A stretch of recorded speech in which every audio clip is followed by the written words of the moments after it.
The following is a presentation of iRacing.com Motorsport Simulations on LSRTV, the voice of sim racing.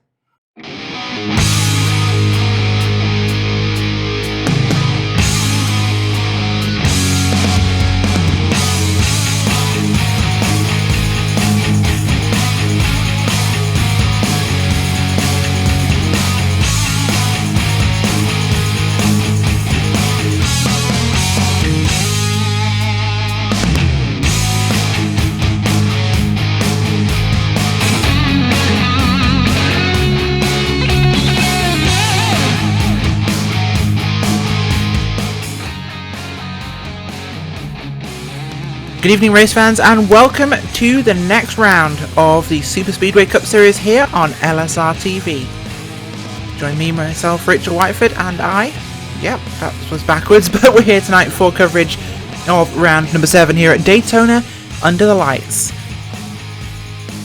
Qualifying nearly in the books here for this round as we get ready for the first round after our week break after the Daytona Speed Week, so hopefully everybody is refreshed and back in that NASCAR mood.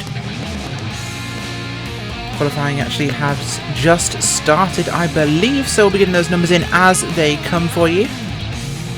Quick look at the playoff projections for tonight, as we are expecting them as things stand. Mark Jorgensen Jr. leading those projections with 3 wins so far.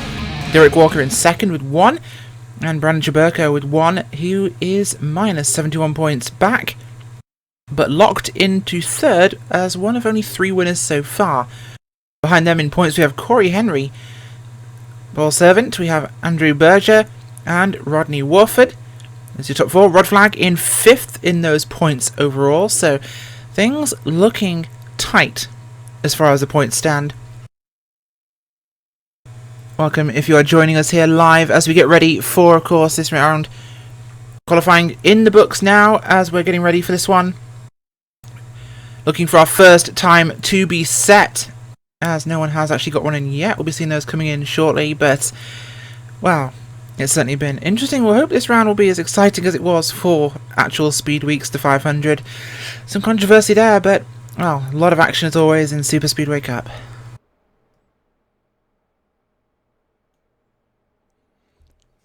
Oh, I am joined as well tonight by Cisco Scaramuza. So, Cisco, jumping in from behind the camera, we've managed to shove a mic in your direction. Of course, tonight, are we expecting Mark Jorgensen Jr. to take a win again? I think it's definitely a decent possibility here, Rachel. I mean, Mark has definitely been on a run as of late. I mean, in the forums today, they were talking about between the drivers just not anyone but Mark needs to win this race. And I mean, Mark has absolutely been streaking here, but this is the first time we've been under the lights at Daytona. The first time we've really seen this setup here. And we saw, well, we had problems actually now that I think of it, this second time we're under the lights. The first time we were under the lights, if you remember, was it was all over the place. Guys were getting loose off of turn 4. And having driven the setup last week during the 500, during our off week, I actually took this setup and went into my own personal 500. And it's going to be really interesting because we're going to have a case where these guys are going to have to be so careful with these cars. The cars were getting so loose, what we saw last time we were here in the dark. So we'll have to see those cooler track temperatures and those shadows going to be playing a big part in the race here tonight, Rachel.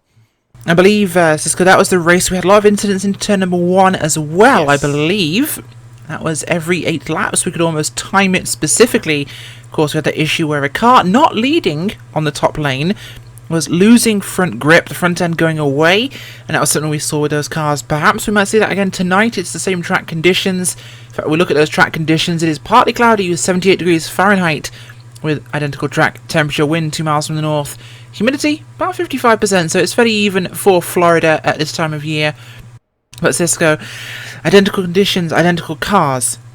Are we going to see a repeat? I don't want to see that, obviously, because we saw a bunch of wrecks in that race, and it really slowed the whole pace down, and these guys had to have a rebound race from that to really kind of get themselves back into the mindset of it. I'm hoping we aren't going to see that here tonight, but definitely it's in the cards, Rachel. I mean, we know this setup it's a loose setup. These guys like their loose setups because it allows you to be able to really drive this car. I mean, that's one of the things when driving the setup that these guys run. We do want to mention the setup these guys run is not the normal iRacing fixed setup. The setup that these guys run is a custom setup built for this series. And there are four different setups for each of the tracks. There's a Daytona Night, there's a Daytona Day, there's a Daytona 2007, there's a Daytona Talladega. Each of those setups is built for the track, and I drove the Daytona Day setup, and the ability you have, it's a very, very, very fast setup. But the problem with it is it is wicked loose. I'm going to just switch to that. It's wicked loose. I mean, you go into the corner here, and most of the time you can hold on to it, but especially when you're on that outside, the car can really get away from you, and kind of we saw the nose getting loose last time we were here.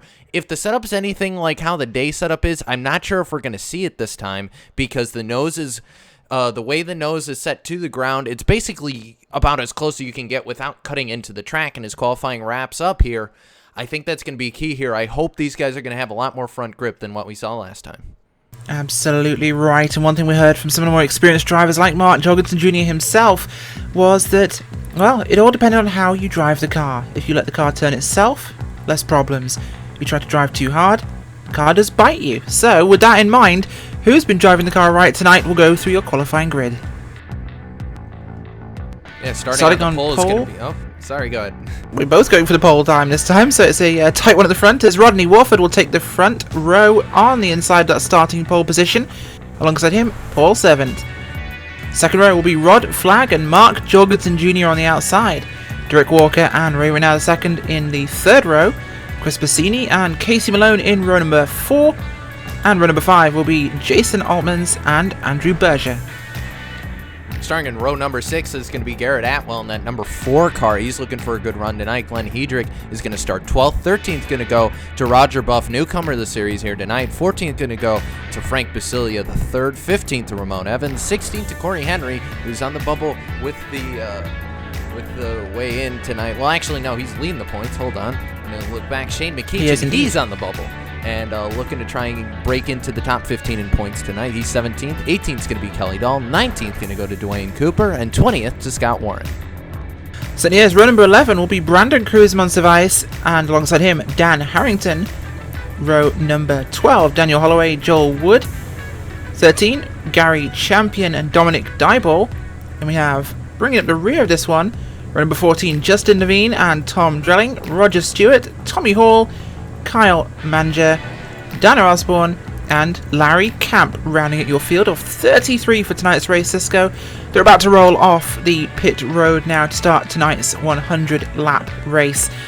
Going to be a big one, of course. We have our questions. We'll see if we get those answered.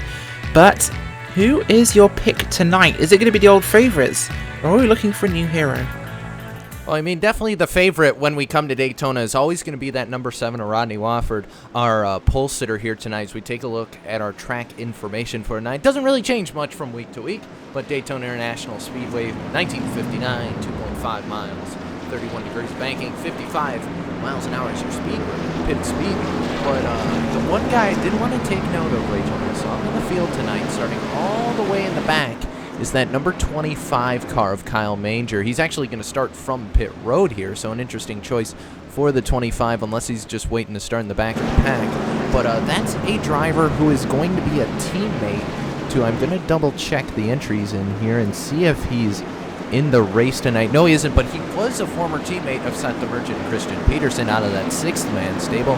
He's back in the field tonight. That's a big change.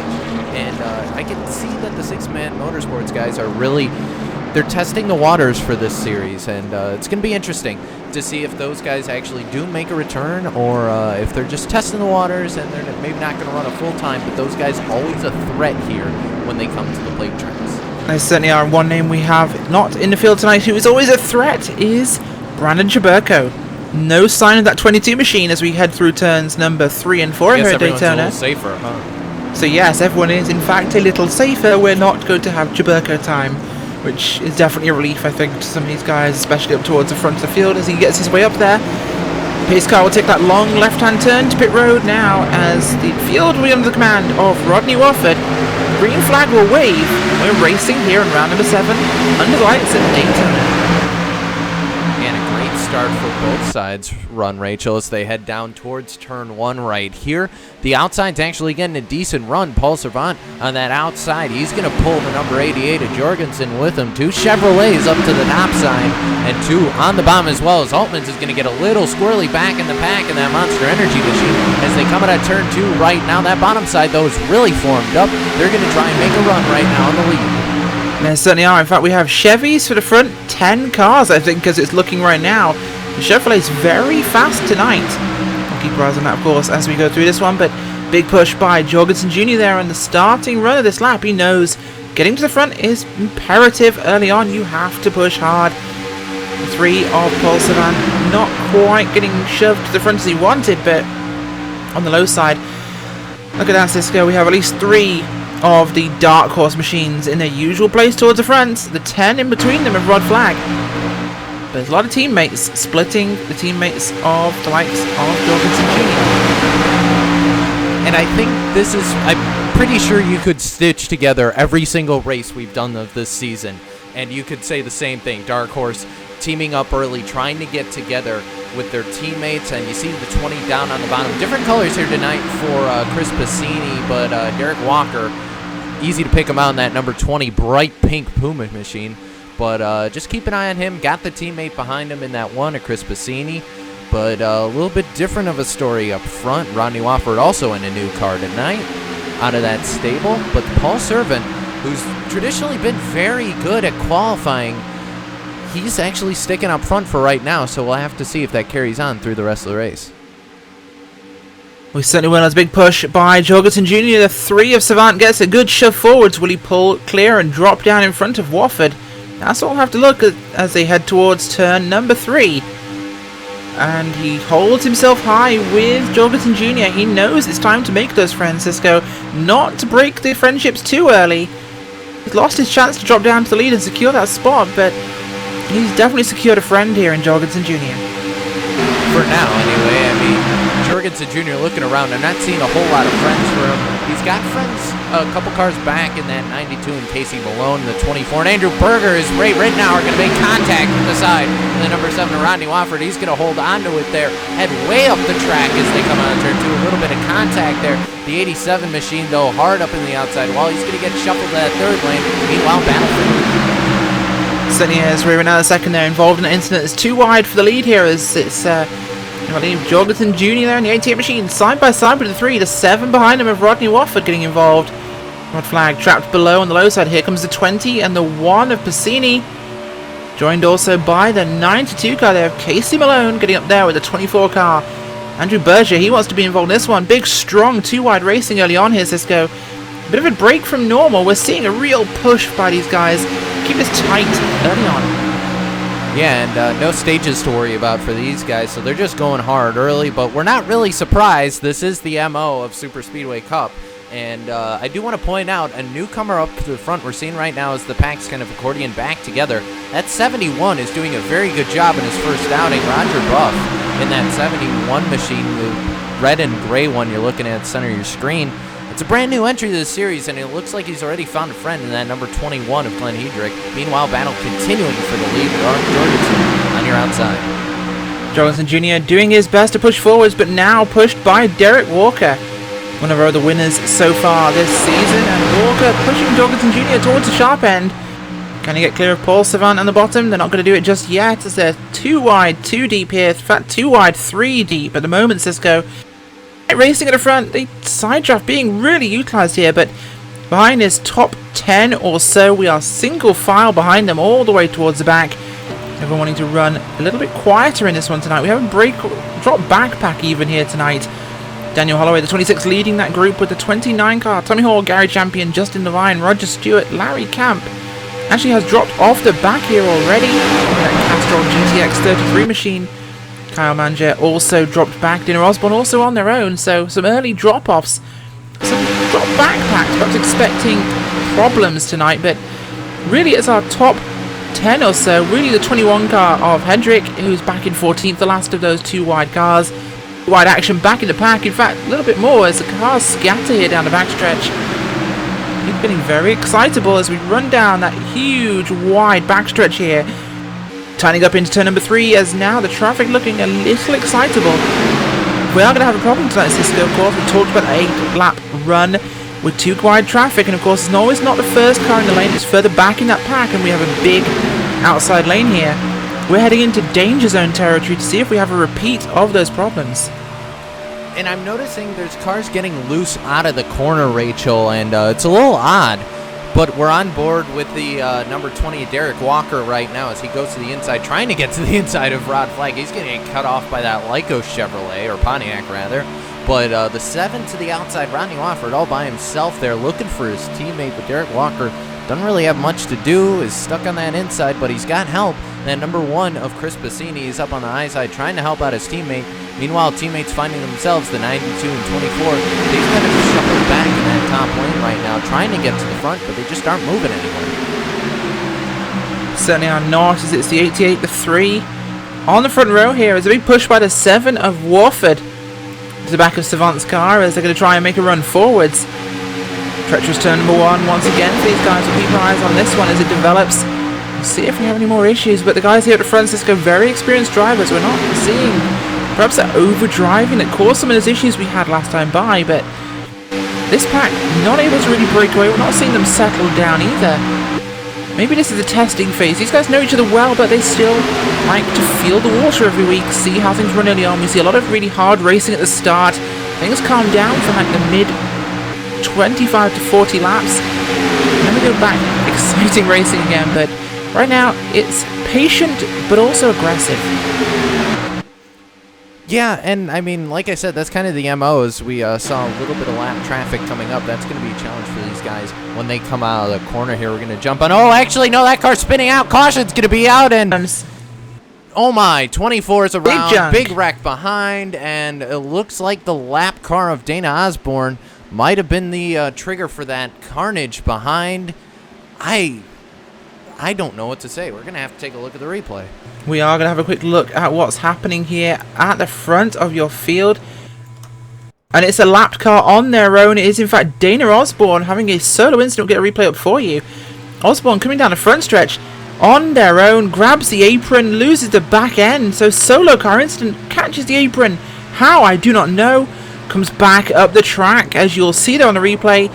Clips some traffic as they try to evade them, and huge problems up in your mid-pack with a bunch of those cars, Cisco. We'll have a look at who was involved in this one. I believe we have the likes of the 00 involved here. Also, I think around them, that's Dwayne Cooper, of course, the 21 car, 99, 54, 83, 76, the 24 car, all heavily involved in that incident. No one really getting away without major damage here. First big wreck of the night, coming on lap number 11. And you mentioned that danger zone that we were going to have around lap 8. I guess we sort of had that, but that's not exactly what we were thinking. What happened was the 24 checked up. 28 got into him, and it was just an accordion. In fact, 71 got the piece of Dana Osborne there, and everyone else. Brandon Monsevice had nowhere to go. Though, Ramon Cisco, Evans, of course. Dwayne Cooper, all these guys, nowhere to go. And unusual incident, though, of course. Dana Osborne having a solo incident. You don't expect someone to grab the apron that aggressively, running on their own, not in the pack. In fact, a lap down, grab the apron and dump the car that crazily on their own in the middle of the corner. Not even at the entry or the exit, but in the middle of the corner. The car should be most stable, yet we had a major incident as everybody will head down to pit road now on lap number 11 of this run. Pits are open. We'll see service. Can expect those 2 tire calls, Cisco. I don't know, maybe. I mean, like you said, we had that danger zone. I don't think 2 tires is really going to help make the car any less loose. So we'll have to see. Everyone down in their box right now. 1 car rolling through. It's going to be that 71. Left side's going on. Yep. And we are seeing 4 tire calls from your leaders at least. Although we might have a 2 tire call going out first. We'll see who made that call. But we have got a car pulling off pit road ahead of your leaders. That is 17. Justin Levine with a 2 tire call in the Blizzard number 17 machine. We'll go back and we'll have a quick look exactly what they pulled. No tires here on lap number 11 for Levine. In fact, no, that's a no stopper at all. They drove down pit road, Cisco, but we saw no actual fuel or tires straight through the pits. possible mistake or tactics. Probably just going out, trying to lead a lap. You see the 17 is listed as your leader right now, so I would guess maybe just going out to lead a lap. You see the 71 dropping back, and I think this is the first time I've ever seen this before.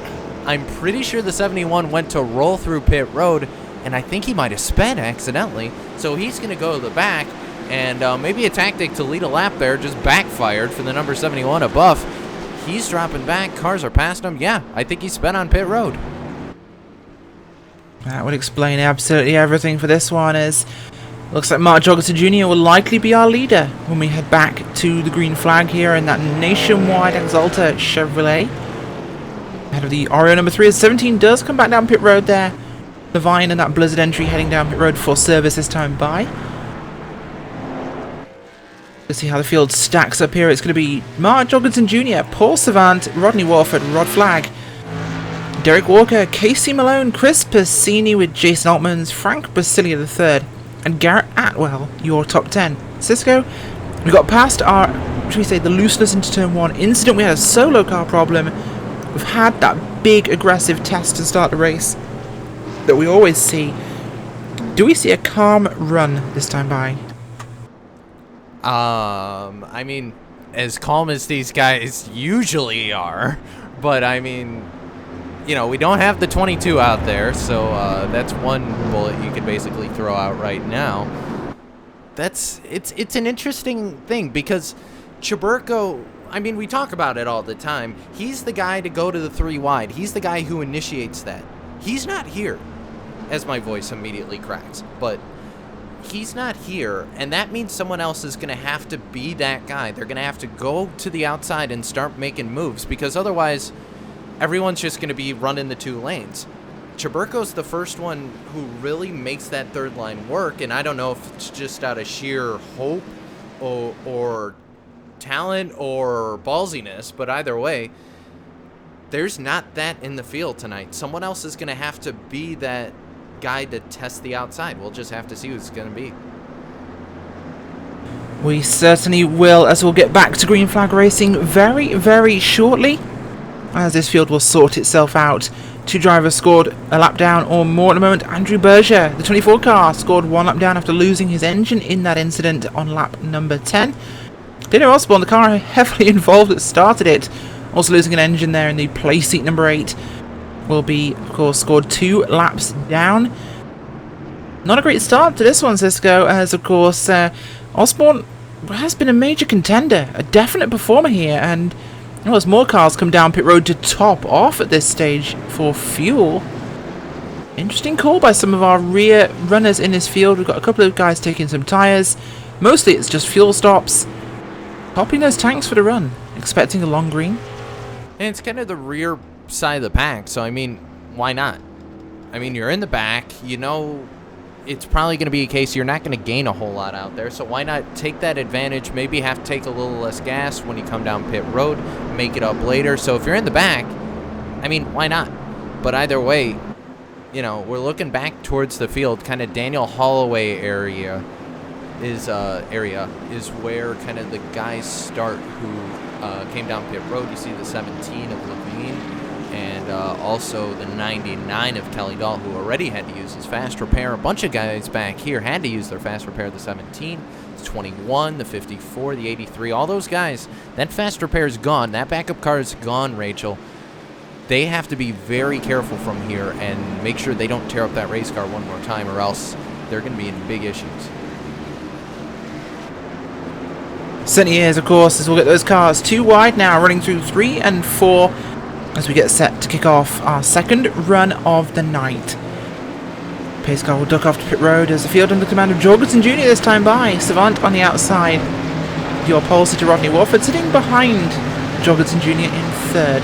Red flag outside second row as the green flag will fly, and it's a good start for the inside line. Not so much for the high side. The 3, the 10, the 92, the 51 and the 4 not quite punching together as we saw last time by. The big shove, Cisco, by Jorgensen Jr. on the initial start kept that outside lane moving forwards. This time by it's lagged just a little bit as we head into turn 1 and 2. Yeah, and Wofford going to jump to the bottom. He's going to push Jorgensen way out to the front, but the bad news for Jorgensen His dark horses found their way to the inside. 3 cars down there, 2 of which are going to go up. Jorgensen's going to try and block there. It's not going to happen. And as they head towards turn 3, that's separating them out. Looks like Walker went to the bottom right now, Rachel, and Wofford on that outside, getting help from the 3 of Servant. But the 20 of Walker, he tried to go with Wofford. Certainly did, as the field will have to try and juggle itself into position right now. Behind your top 10 here, really Garrett Atwell towards the back of this one, as the field behind them dropping back drastically into 2s and 3s and really breaking up, not wanting to be part of this one, of course, expecting more troubles tonight. Drivers seeming very proud as 3 wide up towards the front there. Behind the 1 of Bassini, we've got, of course, Casey Malone, Frank Basile III, Garrett Atwell there in a bit of a 3 wide action. Yeah, and it's they're going to get that sorted out there. The 4 is going to go in front of the 92 of Malone here, so as they head to turn 3 right now, you got 5 cars on that outside, the 7 of Wofford, the 3 of Servant, the 10 of Rod Flag, the 4 of Atwell, and then you look back and, well, looked like Malone was going to try and drop in behind his friend in the 51. Not going to happen, though. Malone staying to that outside as it's going to check up a little bit there. Wofford looking for more help on that outside. He's looking for Rod Flag to get up to the back bumper, and maybe Garrett Atwell as well, as he got a huge push that time. Going to clear him as they head to turn 1. And now, different set of cars up on that high side. You've got the 06 of Tom Dreiling. He's in the mix now. Certainly is. One to keep an eye on, of course. Tom Dreiling, not a driver we've seen really be too heavily involved at this stage, but he's working his way up there. The 06 car. Apex Racing Academy entry with that Lowe's sponsorship. One to keep an eye on, of course, there. Moving forwards. From the 92 car there of Casey Malone, another driver we've not really seen much of, but it's definitely making a name at the moment, as Rodney Wofford on the inside with Jorgensen Jr. running the high side, moving forwards again. Big push by Savant with Rod Flag behind him. The DHR high cars tagging together on the bottom, 3 in a row. This is like every week we see this, of course, Cisco, but it's honestly like seeing the Gibbs cars. We expect to see the Gibbs cars in a plate race. They hook up together, they work together. We see this every week from the DHI guys. They specifically get together. They find each other early on. Oh, no, contact! That's not going to work. Go. Problems at the front of your field. Go 4 wide, and they save it. No, they don't. There we go. 94, big hit bang there. Caution is going to fly. And, well, he wasn't clear. I mean, that's about all I saw right there. He was not clear. We're going to go back and replay this one just for you now, as you'll see the incident there. As the 3 tried to pull down, was not clear. Tags the 7 of Wofford. Wofford gets on the apron, does his best job to hold it. Nearly tagged by his teammate, the 20. They collected by the 94, who's tagged by the 51. 94 car goes up the racetrack. That is, of course, Frank Basile III. Nowhere to go. Innocent victim collects the 28 machine of Shane McEachin. McEachin hard into that safer barrier. And, well, looks like McDonald's needed some nationwide insurance. And that was really weird because we saw Paul Servant. He kind of made that left turn like he was following Jorgensen, but he must have just not heard his spotter or something, because, I mean, there was a car clearly down there. And, well, Cisco, I don't think it's as simple. I don't think it's that simple. To pull from my own driving experience, this is something I've seen happen before in the past. When you're behind another car in the draft, especially in those corners, you get into, think of it like the wake of a ship. You're in that air pocket behind the car. Getting through that wake to either enter kind of smooth water behind the ship or the smooth water away from it is hard. Getting over that kind of berm of water, that disturbed water, difficult, like the airflow. And I've been in situations where a car in front of me has pulled down or pulled up, and you almost get funneled with it by the path of least resistance, and you pulls the car that's following it with it to an extent. If that car's not on it 100%, as cars head down pit road for service, Jorgensen Jr. misses his box and slides a little bit through. We'll see where that drops him out, but of course those kind of hard edges to the wake, they will kind of funnel the car with the leading car. I think that's what we saw there. I don't think the 3 of Savant was trying to pull down. I think he just got pulled by Jorgensen Jr.'s car, and it unfortunately leads to those situations. Yeah, and I mean, in that case, he really, I mean, still, I would think he had enough control of the car that he could have turned it to the right and maybe saved it, but I mean, that was such a violent hit that he had with the 7. I don't think he kind of realized that, but either way, I mean, you know, it happened. So now we're going to take a look at our field, reshuffled a little bit. Looks like a couple cars going to stay out on track. See the 21, the 5, the 54. The 06, I believe, took 2 tires on that stop. Everyone else behind him. 21 to the front. Yeah. Of course. Actually, I think the 06, I think how it worked out, the 06 just rolled through pit road. Jason Altman's, I believe, is your first car on 2 tires, as he's just kind of going to go to the high side and run up against the wall for a little bit. He certainly is, of course, and just going to finally kind of close on that point about the wake. That's the excuse I used when I did that exact same thing to Tyler D. Hudson, so don't break my fragile recollection of that incident. I still blame the wake. Hey, I mean, you know, I've never seen anyone do that before, so, I mean, if that's what it was, go with it. Take it. That's the story I'm sticking to. As we look at our field reshuffling now, we'll see them as they come through. No tyre stops for Glenn Hedrick, Brandon Cruz, Monsivice, Tom Dreiling, Mark Jorgensen Jr. of course did take tyres, but not 4. He's going to be rolling off in the 4th spot here. Behind him, Jason Altman's Raven out of 2nd, Paul Savant, Rod Flagg, Casey Malone, and Garrett Atwell. Your top 10 as we're going to roll off again. Atwell trying to get fuel to that pickup, running on the apron actually there, rather than up on the track. Perhaps saving a little bit of gas, Cisco.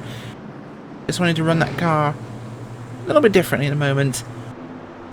Hey, I mean, but through our field, well, absolutely no one's running there. You might as well use it. But don't want to pick up the crap on your tyres, of course, as we have more cars heading down pit road for their service. Some of these cars are lapped down, some of them getting wave arounds at this time. We should be going back to green flag racing in about 2 to 3 laps time. Of course, it's worth a note that these guys really are, Cisco, some of the best in the entire iRacing service at the plate tracks and Superspeedway racing. We see some incidents here, but this just shows comparatively how few they have normally. Yeah, and I mean, the 2 accidents we've seen here tonight, one car hit the apron, spun up in front of traffic. I mean, both of these incidents, now that I think about it, they're just so weird and so uncharacteristic almost. I mean, keep in mind, these guys did have a week off, but that week off was Daytona week on the service. So plenty of Daytona for these guys in other places other than the league. So I don't know. I mean, maybe, you know, these guys haven't raced with each other for a week, so maybe that's what it was. But either way, or they're just knocking the rust off. But either way, just the full moon's out tonight, I guess, and it always seems to happen when we're at the night tracks for Superspeedway Cup, as the field's going to get doubled up here. It certainly is. Going to have a quick look at where our points runners are. Top of the points, but not locked into the chase yet. Corey Henry running down in the 12th place. 2nd place in those points is Savant. He's running up in 6th. And Berger, not in a great plus spot. He's down in 28th, catching the field after that big incident a couple of laps ago. He's still recovering some minor damage on his hood now, which he can't, of course, repair automatically, Cisco. That could be a problem for him, but we are joined by Austin Coop at this time. Austin joining the booth. Well, you've missed something, but you've not missed a lot. Things are definitely still very entertaining here, of course, Cisco. Yeah, and Austin will be joining us in a minute once the plane lands.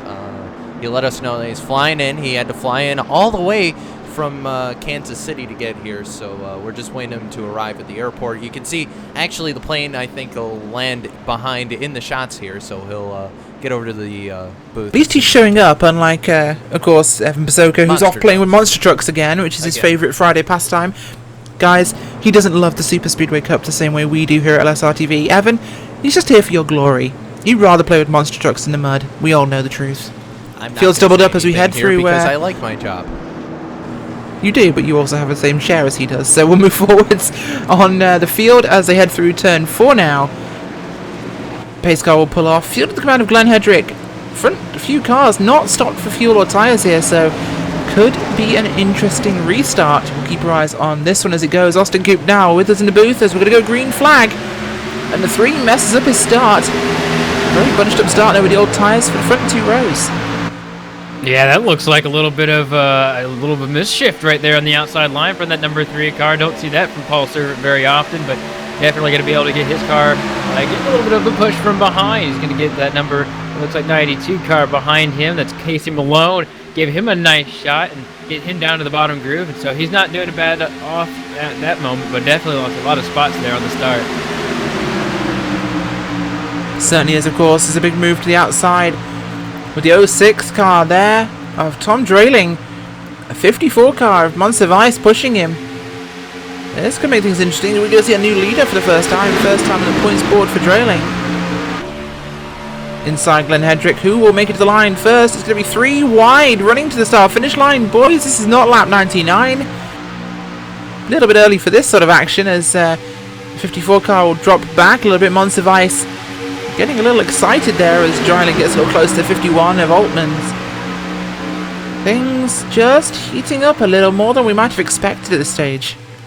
Yeah, and if you were watching the last night race here, these guys were not having a good time on the top side of the racetrack, so it is interesting to see that these guys are going 3 wide. It's early. The setup might be a little bit easier on these guys this time around. It is lap 24, and you said 2 cautions, so perhaps not, but the top spot's always the place you want to be at this kind of track. You always want to be up front, and of course that number 21 of Glenn Hedrick, he's right where he wants to be, and that outside line looks like it had its run there, but it's definitely petering out. It Tom Drayling, he's losing spots left and right on the outside, and he's out to dry, and never really want to be out there unless you have lots of help, and that help's going to be coming here in a little bit. You see a couple of cars starting to go to the top side, maybe trying to give that top side a boost.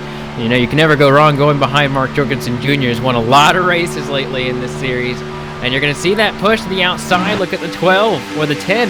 And look at the 51. He's going to come up in front, try and get that little boost. The 21's going to try and block him. Look at that. 21 trying to come up from the bottom. Not going to work. 51's on his outside.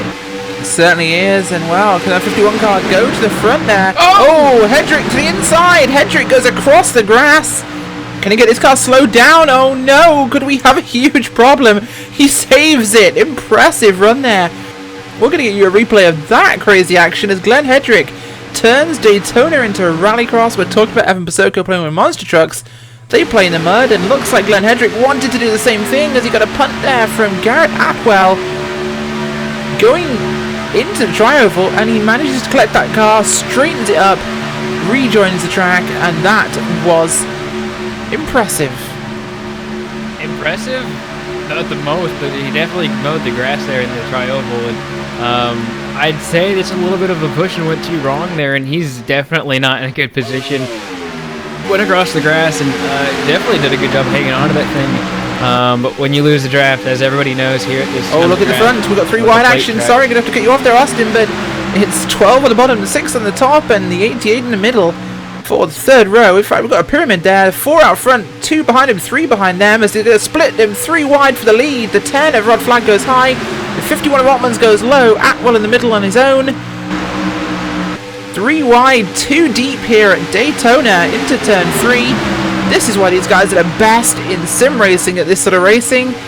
Absolutely fantastic from these guys. Absolutely fantastic. 2 on the bottom there, as you can see. 2 on the bottom, they've sorted themselves out. Still the 10 of Flag up high. But they made that for nearly a full lap 3 wide there, Austin. That was not impressive.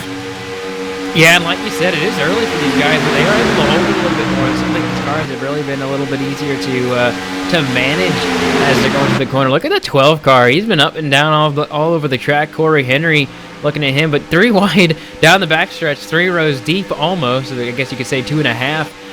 And that top side petered out, but those guys who went to the top to block, they didn't realize that down the bottom they had to protect too. And you definitely have to look everywhere.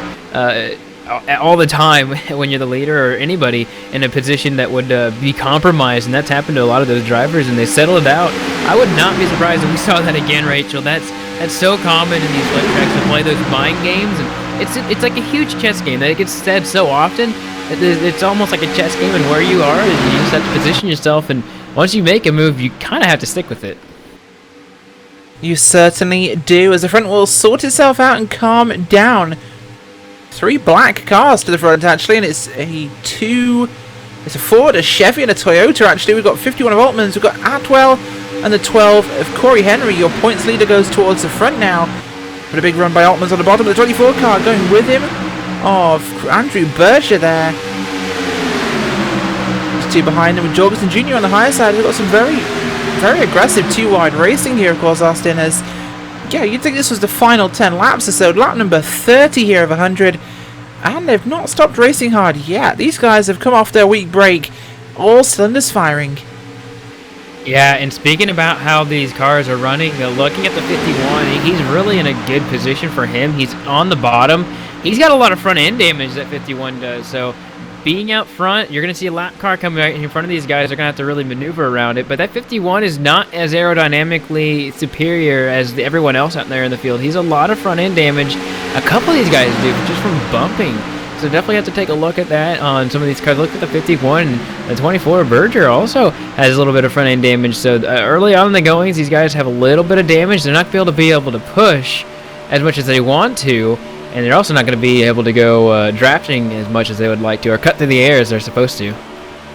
Certainly not, of course. These guys saving those repairs for as late as possible. They want to make sure they have options as this race goes forwards. Henry leading the way in a moment as they're swapping lanes now.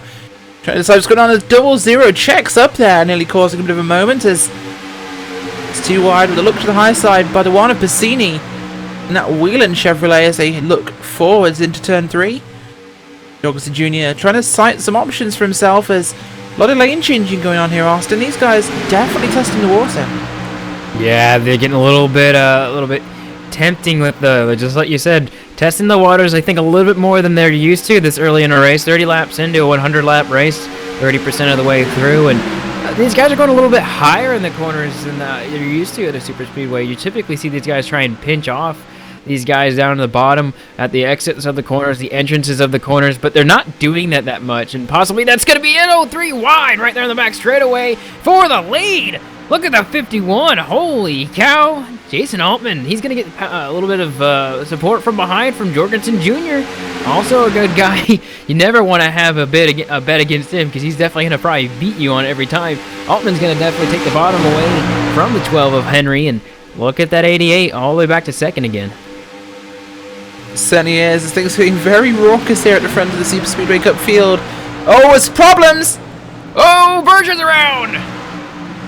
It certainly was, and this looked a bit like a repeat of our incident we had last time we came to Daytona in the nighttime. The 06 of Tom Dreiling with problems into turn number 1. The front of the car just keeps turning down into the 24 car of Berger. And this is where it all begins. This is where it goes wrong as he turns about the field, but behind him there was a similar crash. The second big one happens here on lap number 33.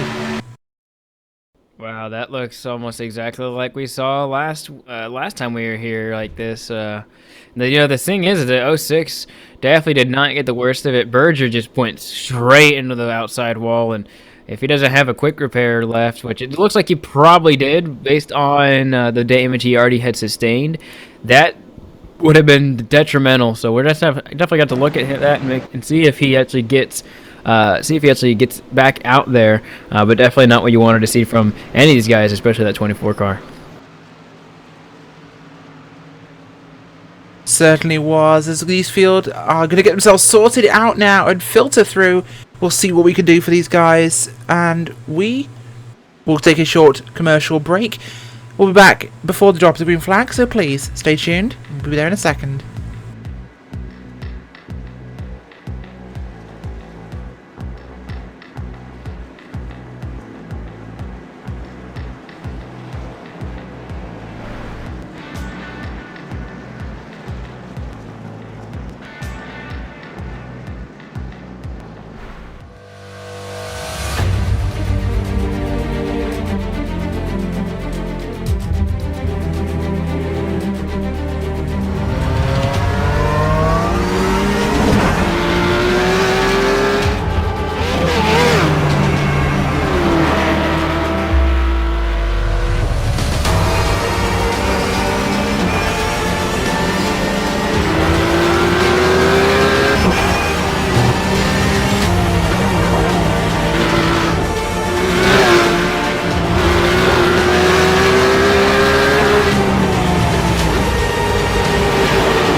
So cool, yeah. Nate, what are you working on at the moment?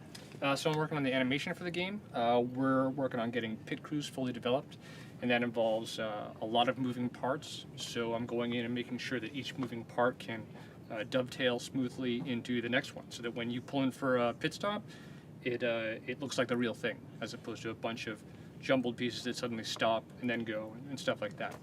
Yeah, that's so cool, but why aren't you working on the tire model? Nothing?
Welcome back to round number 7 here of the Super Speedway Cup Series from Daytona under the lights.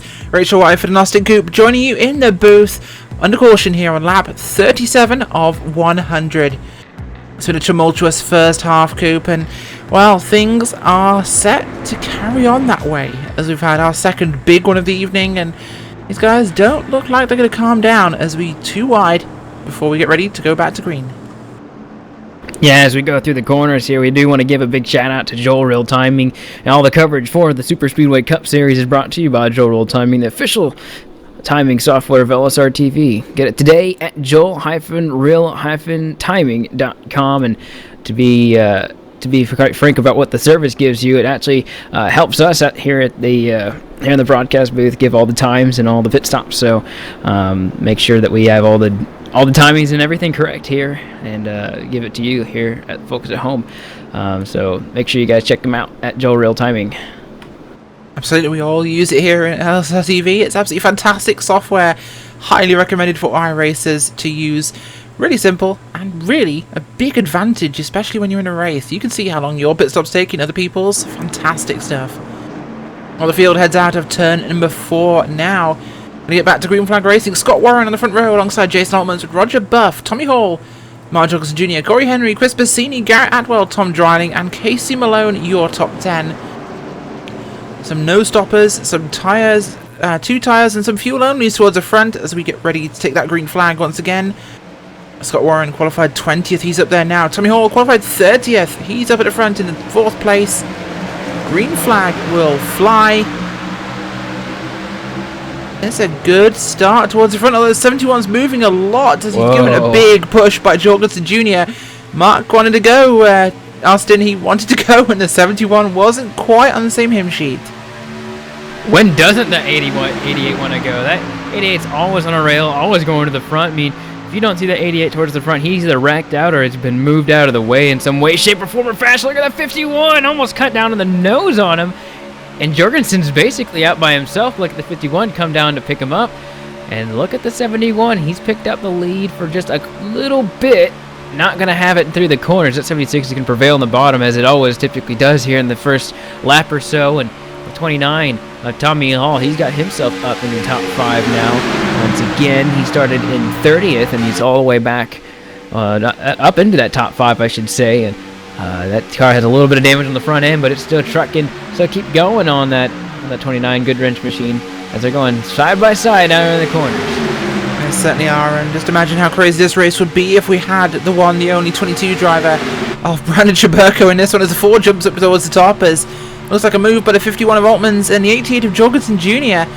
Just imagine how crazy this race would be if we had Chaburko in this one. Whilst they're discussing Batman in the YouTube chat, I think Jorgensen Jr., not Jorgensen Jr., sorry, I think Chaburko would be the Joker of this series, and pretty mad without him. Imagine how crazy this race would be if he was up there fighting for this one, Austin. The thing I like about him is he always wants to go for it, and that's what the 88s, I think that's the same mentality as he's gotten too. All these drivers do have it, but it's almost like who wants it more, who wants to get up there and who wants to try and push past and get past these guys more than the other guy. And I'd say one guy who really wants to do that right now, look at the 88, he's hungry for that lead. And you know, there's been a lot of debate on that 88 winning as much as he has, but you can never get mad at a guy for winning as much as he has, because he's doing a good job. He's dominating the series right now, and of course they have a chase format, but you can never count that 88 out. And so watch him, and look at these other guys that have started to play in the party here. Look at the one of Chris Bassini getting back up there. We just talked about Tommy Hall and Tom Dreiling. He's got that car repaired, and look at contact right behind him. Big contact there between, I believe, the 29 and the 1 of Chris Bassini and Tommy Hall there, who qualified back in 30th. The 29 comes down, tags Bassini, and the Bassini goes low. Tommy Hall goes high, although Hall, unfortunately, I believe, collects another couple of cars here. He comes back down the track, tagged by the 83 and the 25 there. As problems on lap number 41 again. The tri-oval this time biting back. Yeah, I think I jinxed that one, guys, so I'll take the blame on that one. Said Chris Bassini's name, and not even 15 seconds later he gets bumped, so I'll take credit on that one, but that he didn't really have that much of an issue as the guys behind him totally did. The 29, 83, 25, all of them have massive damage on their cars, and I think another car or two took some pretty heavy hits there at some point in there. 79 had just locked down the car. I don't even know if he got any damage, but he just stopped the car on the infield somewhere. And sometimes that's the best thing to do, is just lock down the car. But a lot of not as many cars as we had in the last caution were involved, but good number of cars involved once again. Certainly are, and well, we're going to have to go back under yellow flag conditions whilst they clean this one up here at Daytona.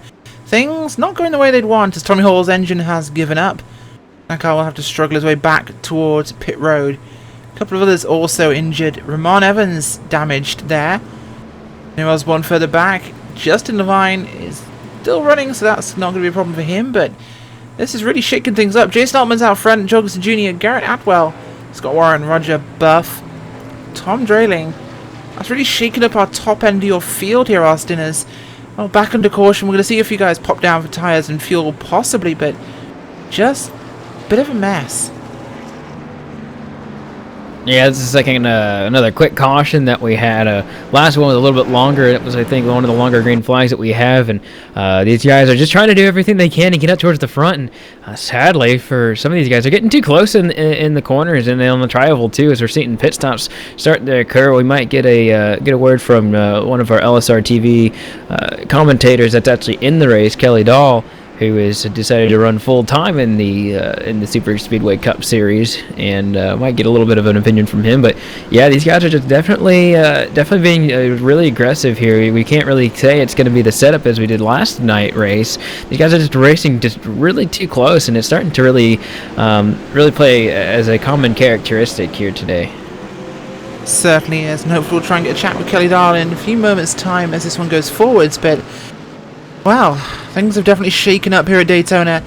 I believe we're on about our 4th caution of the night so far.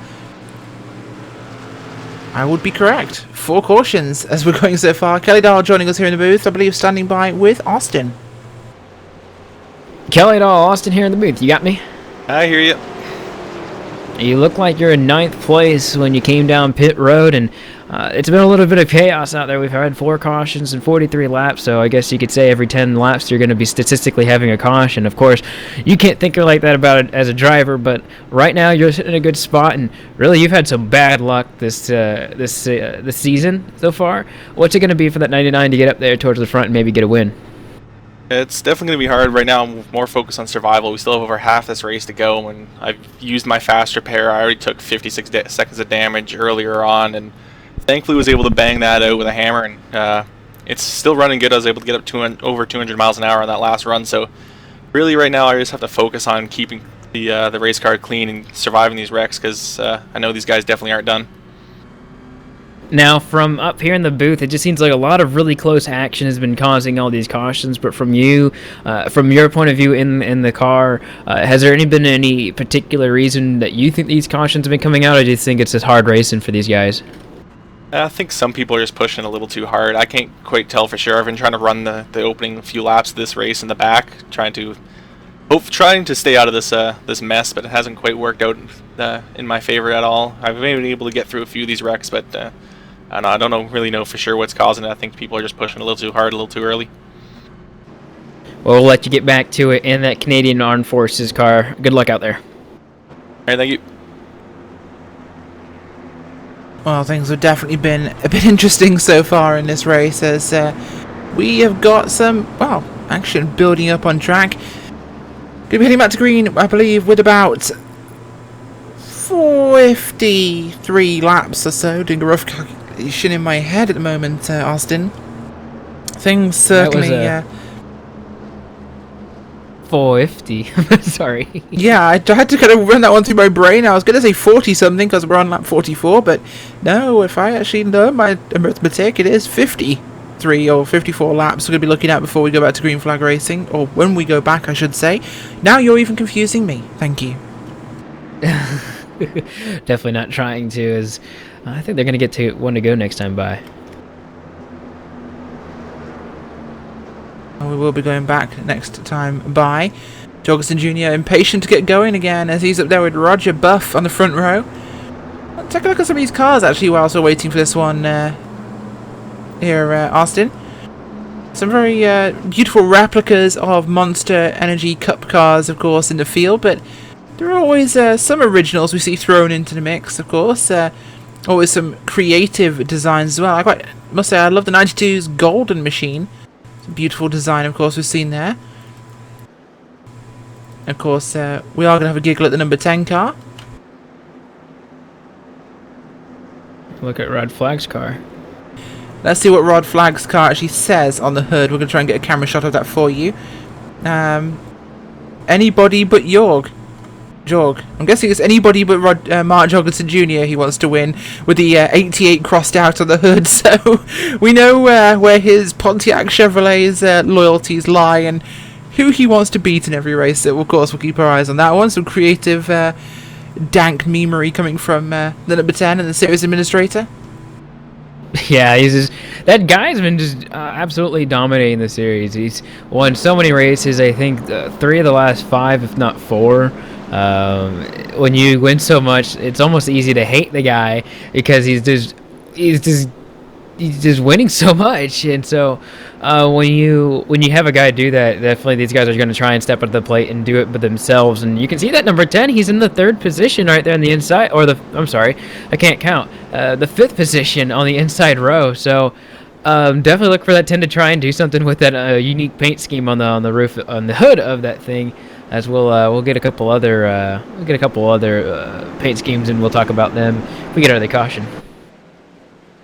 I'm almost expecting the front bumper of Flag's car to have the Jorgensen remover written across it rather than Chevrolet SS, but all the field going back to green this time by under the command of Roger Buff. Jorgensen Jr. on the outside, but not much of a push. It's only the forward with him. The 76 drop back. Huge check up on the outside there, Austin. Yeah, and we've seen that twice already. That outside line, that's the second time we've seen that happen. I can't say maybe that's just the positioning issue, but that's really odd to see that same issue happen twice now. And that outside line is just going to peter out, the 88.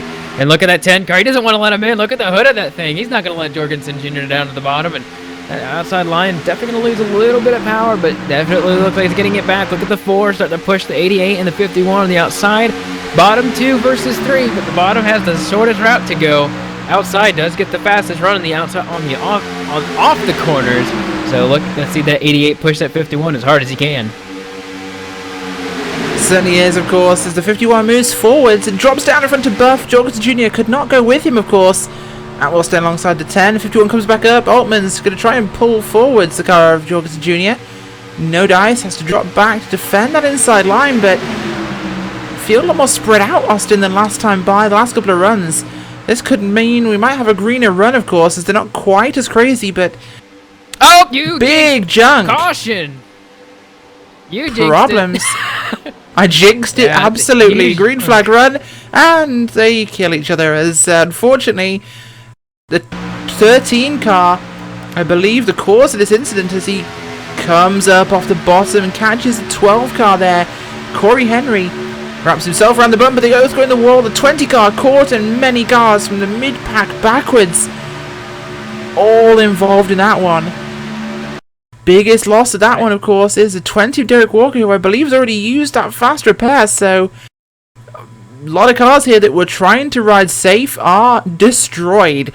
And let's have a quick look at Derek Walker, who is crabbing something chronic. It looks like he's in Formula D right now, because that car is full on sideways. That 20 almost had the first blow over in LSRTV history right there in the backstretch. We don't, it's not really something that happens in the sim, but we can almost say it was the closest thing we've ever seen to that. That thing was in the air and going sideways for a good half a second or two, so as fast as these cars go, you would be surprised that you don't see that more often, but these cars just hardly get off the ground like that unless they are pushed physically like that. They don't get the air like that. But that 20, look at that wild ride that he took. That was some insane stuff right there. Certainly was some big junk in that one so far, as we head, of course, into our next sequence of I can English, yes, our next sequence of filling the air. As we're going to go to our LSRTV halftime. No, we won't. We're going to have a look at pit stops first, as people decide they might want to, then decide they don't want to. Eventually, someone will decide to come to pit road if they can make their minds up, as the 17 will lead some cars further back into pit road. The 94 coming with them as well, as does the 25. Yeah, look at all those guys at the end of the pack coming in. There's a lot of drivers. If you're at the front, you don't want to give that position, but definitely the tires can help you out there in the corners. They just came down pit road, almost all these cars, so maybe just trying to maybe get a little bit of an edge on fuel. They only get 40 laps of fuel, so I mean, as much as you can try and get in the car is 40? good, but it's not really going to help them out. I'd love to see somebody make 40 laps of fuel here on a full tank. Let's not forget, though, folks, these guys are actually limited for the Superspeedway Cup Series to 70%. So, if anything, you're getting more like 26 to 28 laps of fuel on these restricted tanks, which definitely makes the strategy much more interesting.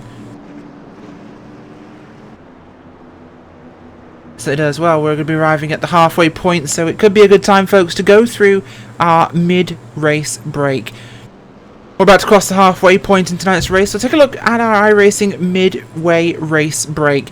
Brought to you by iRacing, the world premier online racing game with professionally organised racing from NASCAR, IndyCar, IMSA and more. Looking at what we've got so far in the field, Jason Altman's leading the field with Mark Jorgensen Jr., Rod Flagg, Garrett Atwell, Tom Dreiling, Roger Buff, Shane McKeechan, Scott Warren, Casey Malone, Chris Passini, your top 10. Austin? Yeah, right there in 11th, Kelly Dahl, just right in front of that wreck. I'm sure he's looking in his rear view, and thinking that he was very happy to be escaping that one, as he hasn't really escaped that many this season. Tommy All, he's in 12th with Frank Basilia the third. He's in 13th. Joel Wood, 14th. Glenn Hedrick, he had that issue. He was in first place and got bumped out of the way and made an amazing save through the grass. He's 15th. Paul Servant, 16th. Gary Champion, 17th. Daniel Holloway, he's right now 18th, coming down pit road. Daniel Holloway, it looks like we have a little bit of mix up there as guys come down pit road. 18th is Joel Wood. Daniel Holloway is 19th, and Derek Walker, he is 20th, and he did have a quick repair for that machine.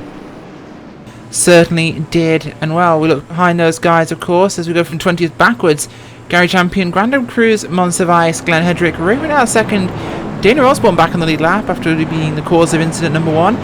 Cars a lap down. Corey Henry, Dominic Dyball, Roger Stewart, Dan Harrington, Ramon Evans, Larry Camp, Dwayne Cooper, and Andrew Berger. Those 2 cars both on the pit road, but might be heading to the garage sometime soon. Of course, we've had multiple incidents tonight so far, Austin. We're looking at these before we go back to green, that have been really caused by either poor traffic management, and we've had a couple of cars getting loose. Mostly, it's just been cars not checking who's around them.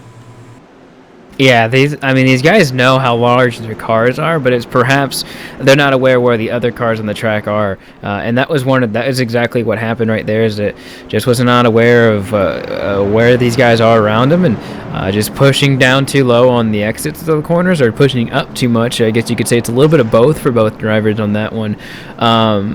It could go really either way. Either way, these guys need to give each other more space. It's only lap 15. They're only halfway over with this race. They have a long way to go, and with the way they're racing, we're not going to have very many cars at the end of this one. And the only way to win a race is really to keep your car intact at the end of this. So, you can look at Jason Altman. He has a humongous dent in the back bumper, but he's still out there because he knows the usefulness of that quick repair if he holds on to it, as all these guys do. The doubling up right now, but keeping your car in shape is one of the hardest things to do sometimes, but it's the most crucial thing to do in these Super Speedway Cup Series races. And if you can do that, you can at least try and salvage, and that's what Kelly Dahl was talking about, salvaging the car, then try and go for the win. You can really do that in the last 5 laps to try and win that race. Well, that's been our iRacing mid-race break. For more information and a wide variety of sim racing possibilities online, visit iRacing.com to sign up today. And, well, we're going to go back to green flag racing at this point.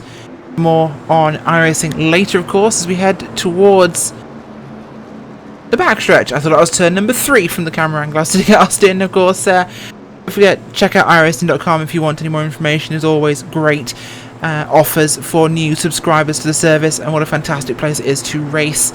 And of course, to call the action here, Austin, up from the LSRTV commentary booth here, high above the grandstands of Daytona International Speedway.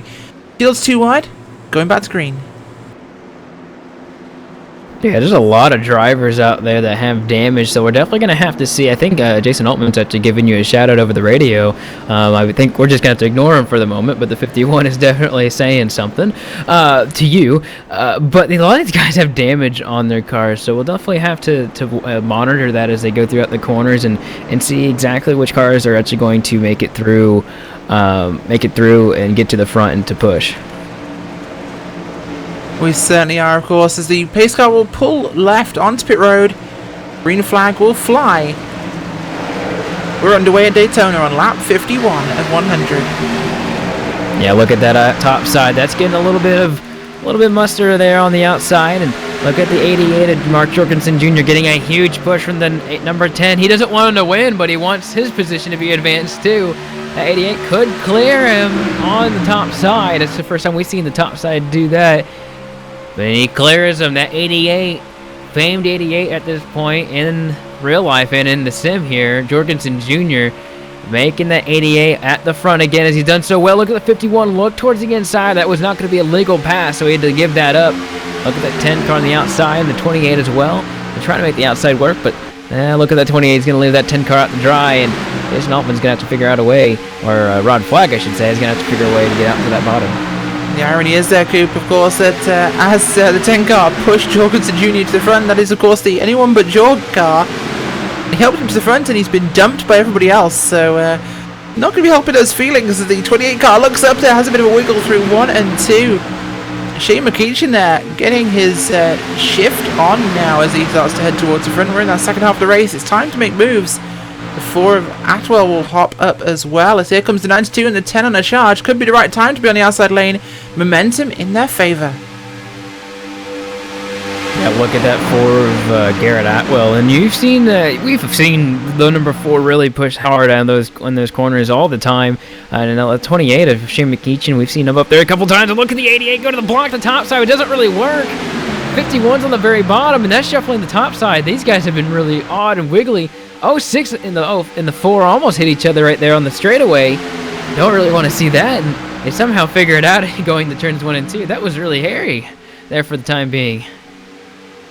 Certainly was, as the action not cooled down here at Daytona. Must be a full moon, as Cisco said earlier on. The action not taking a pause in this one. We thought it might be a bit busy early on, as it always is, but then calm back down again. It has not done that. And wow, this is definitely getting a bit on the crazy side. Definitely enjoyable. Yeah, look at that 28 on the outside, trying to pinch down the 10 car, and that's kind of been the problem throughout these cautions, is that these guys have been just taking a little bit more off than they can chew. But if you have good connection to the service, you're definitely not going to have that issue. And so it looks like the 10 and 28 are going to be able to do that kind of racing there out of the corners. And I see that 10 car is going to try and see, and he's going to try and pick which one he's going to want to go with. That 28 is going to give him a push. He's got to be careful, though, he's not to give that up. But 28 is going to the top side. 92 is probably going to follow him. 28 doesn't look like he's going to get all the way to the bottom of that middle lane. And we got a little bit of small separation between the first 5 and the 6 behind him. I'm sure that's not going to stay that way forever, but look at the 51 blocking both the bottom and the top side. He's got to block Dreiling and Jorgensen Jr. Not very easy guys to do that against. And he's going up and down the track. This is what we see a lot in these Superspeedway Cup races, but not like that, as the 88's going to be able to get to his back quarter panel. Certainly is very intensive racing up the front as they're all over the yellow lines and up again, all over this track. Lots of movement, more than we'd probably like to see here, Austin. The 88 chops down in front of the 51 of Altman's and will take that spot. A little bit aggressively, but it's what he has to do, as down slices Altman, fitting himself a spot as well in front of the 06. Bit of aggression at the front. Yeah, Atwell is trying to make sure he gets in there as well, and you get a small separation of 3 cars between the guys in front of him now. They're good pushers. 451, 88 in the reverse order. That's how they run. 88 showing the way once again, and of course you gotta wonder what that outside line's thinking. You gotta want to think about everyone behind Jorgensen is thinking. One, they're thinking he's up there again. It's not really a surprise, I think, at this point. But they have to really figure out a way to get around him, because once he gets up there, it's pretty hard to take him down. So they got to get a couple guys. Look at the 2892. They're hooked up on the outside lane and trying to make that move work. And 92 is not going to be able to push that 28 forever. But that car's trying to do everything he can, and he's going to push the 4 now right there on the outside line. Certainly is. It's very busy racing here, of course. These guys very active in this one, as the front real 10 here, as we go back towards the likes of Scott Warren in that 76 machine. They are just holding up. Actually, last guy in that group, Passini, in the moment. Behind them, it's very single file and very quiet as everyone breaking this field up. They want to have a lot of reaction time here, of course, Austin, if anything big happens towards the front. So we're seeing a lot of patience by these guys. They're splitting up a lot. They want to have that little bit of warning time when these guys cause the fireworks at the front. Yeah, it's not when, it's typically, or it's not typically if, it's typically when it's going to happen, as these guys, they are getting a little bit more separated through the field in the very front pack. But you have that sub pack right behind them that it's barely in the graph, but enough that way that they don't have to actually have to like lift or anything. They can be able to see the wreck as it formulates if it happens. The only thing about that is once it gets to the closing laps, would they actually be able to get up there? So definitely have to make sure that we see that they see that and see what they can do getting up there. But the 94, 25, 7, and a few other guys. They're just biding their time. Like you said, maybe patience is exactly what they need to do. These guys are going to see if they can maybe let these guys wreck it out or duke it out for the front positions, and perhaps they're going to be in the catbird seat when it comes to the end. Certainly looks like it could be that way here on lap number 60. 40 to go here at Daytona for round number 7. Will we crown a new winner? That is the question right now. 2-time winner. I correct myself, 3-time winner. Mark Jorgensen Jr. out front. Will this be the 4th time this season he'll go to victory lane, or will we see a new winner? Could it be Garrett Atwell? Could it be Jason Altmans? Could it be Shane McEachin? Could it be Tom Dreiling, who's sitting back there in the 06 machine waiting in the wings? Could we see a first-time winner, Austin? I'd say with that 88 where he is, it's going to be pretty difficult, but you guys are really making a big charge. Look at the 51. I don't think you can make that move, and maybe he's getting hot down the front straightaway or down the back straightaways, trying to make sure that engine gets cooled off. So definitely going to have to look at that. There's going to be a lap car that's coming out here on the outside, so these are going to be able to, it's the best place to get him on, is on the back straightaway typically. But look at that 51. He's below the double yellow line. He's not trying to pass. He's trying to get the engine woe down. It's definitely hot with the way he's looking. It looks desperate, and as much damage as we said that 51 had earlier, it's definitely going to affect it, and he has not got it repaired. So that's the reason for the 4 getting the lead, because the 88 was not getting a push. So Garrett Atwell is going to take care of that lead right now. Certainly is. Garrett Atwell out front here on lap number 62. As we start that lap, the 88 in second place behind him, the 28, the 1, the 51, and the 94, your front group with the 06, the 76, and the 25. Making up our front collection of cars. Kyle Manger at the back, dropping in line behind Scott Warren. Tom Dreiling there, too wide with the 94 of Frank Marcelli III, who's kept himself very clean today. Involved in one incident earlier on, I believe, that McDonald's machine. Do you know it was the Nationwide car, actually? I believe the 28 car of Shane McEachin. So these guys all really battling back in this situation. What we really have seen, though, of course, the Dark Horse car is really broken up now. It's really making it difficult for those guys to hook up.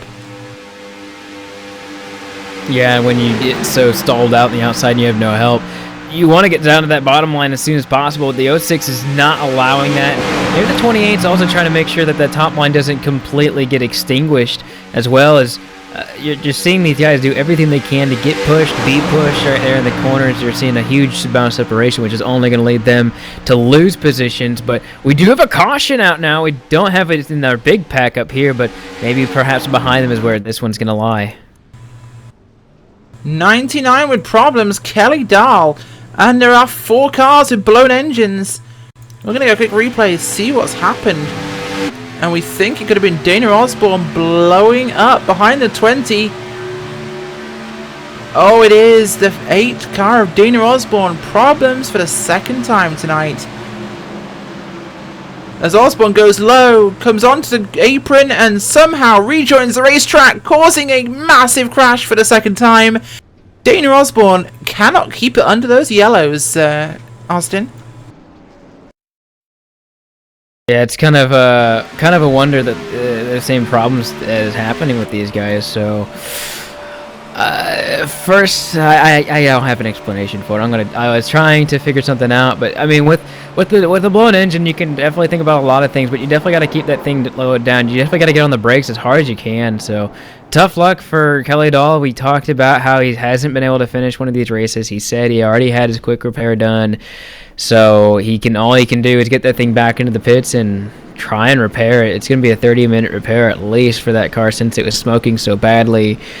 It's a shame for that guy. He hasn't really been able to finish a lot of these races, so best luck to him next week. As I don't think I'll be on the broadcast next week, but tough luck for that number 99.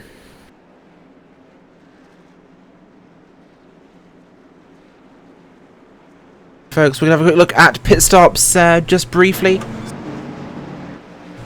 Look at what these guys will be coming down pit road for in just a second's time. As the front of your packs head down pit road. Austin? You hear they come down pit road right in front of me. The 28 is going to make his stop right there. And I believe these guys are all going to make probably their second to last pit stop here. It's going to be very close if all of them come down and get fuel this time by. But they're going to definitely get all those fuel tanks all the way up. Roger Buff did not actually go down. He went down pit road, but did not actually go into a stall. Looks like Shane McKeechin may have taken one side of tires, and a few of these other guys are doing the exact same thing. 488. All these guys took short pit stops, and we'll just have to see what these guys took. It looks like most of these guys took 2 tires on this one, or 4 tires, I should say, and then just a few of them in front of them got 2. Certainly is, of course. We're going to step aside, folks, for just a moment for a quick commercial break. Don't go anywhere. Don't touch that dial. We'll be back with you in just a few moments.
Welcome back to the Superspeedway Cup Series here on LSRTV. Rachel White for Austin Cooper. The field gets ready to line up 2 wide as we head through the banking now towards the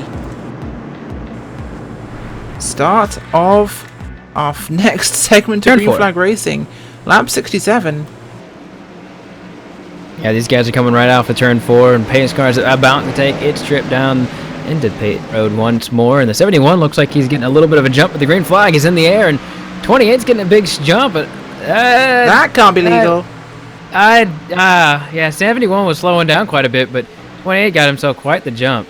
That was not a legal restart in my book. I think we could have some problems with the administration team after that one, but we are Green Flag Racing once again, and I'm sure we'll be discussing this one after the race. But field gets back up to speed, and well, the outside lane dropping back a little bit. I think because considering what we were talking about before the green flag drop there, Austin, looks like the 28 car, he was well on his way to going into plaid.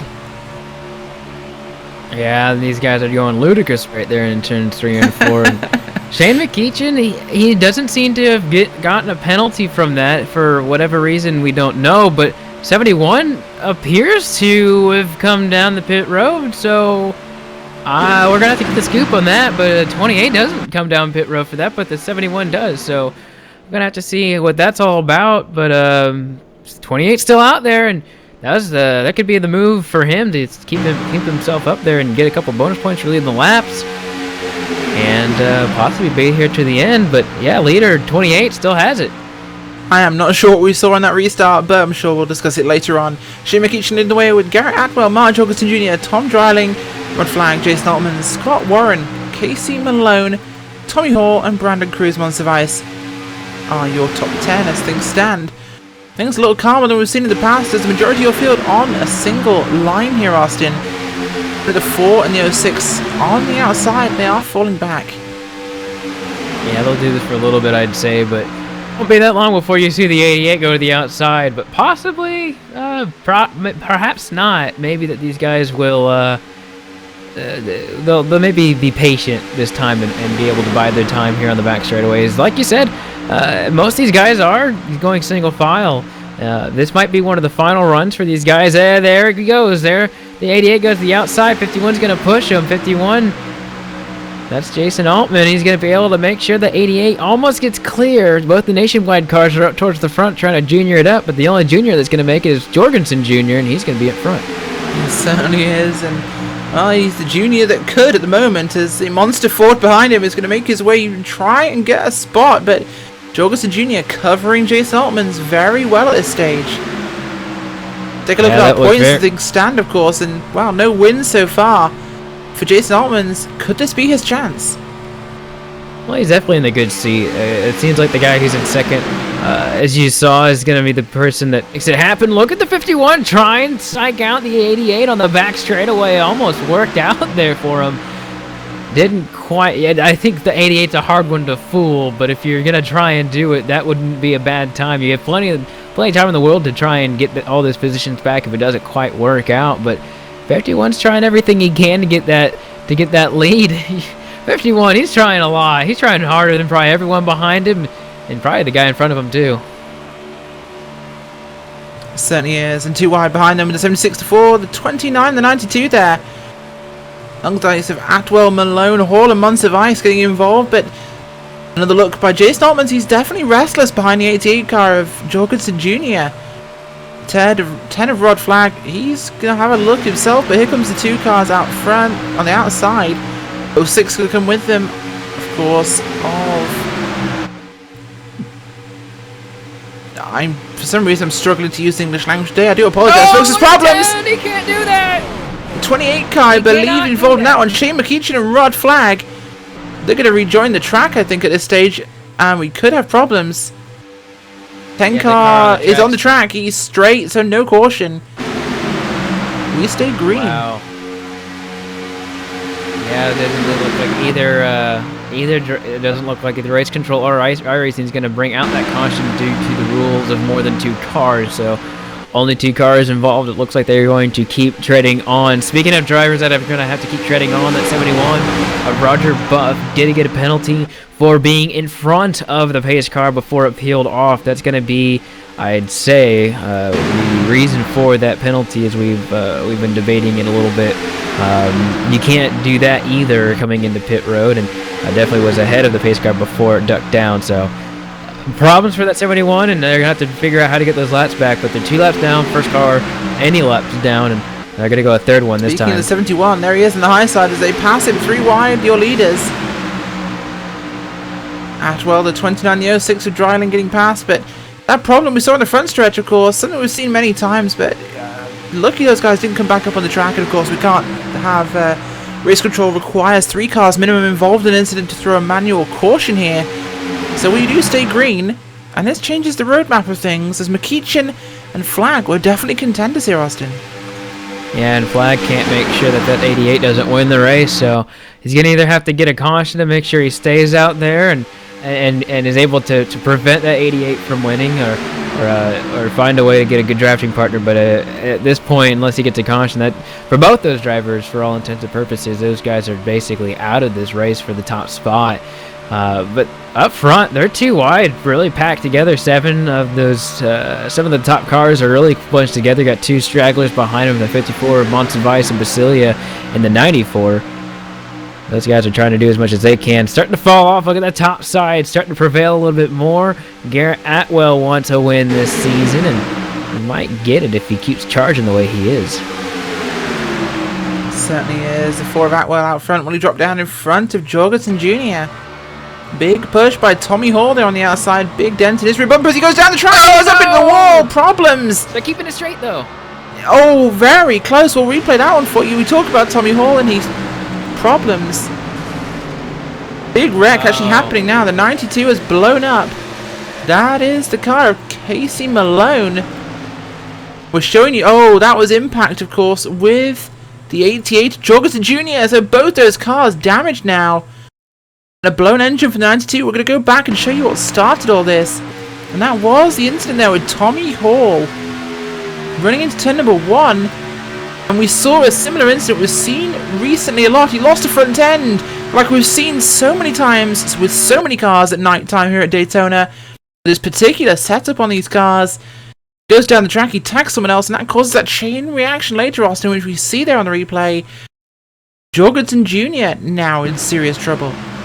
Yeah, and that was after the fact. It looked like the 51 and him got together there in turns 2. You'll see it as well when the replay gets to that point. And the 88 just got a little small tag from the 51, and almost looked like it was just enough to get that front end out of whack, and then totally destroy the 92. I mean, basically stopped him in his tracks.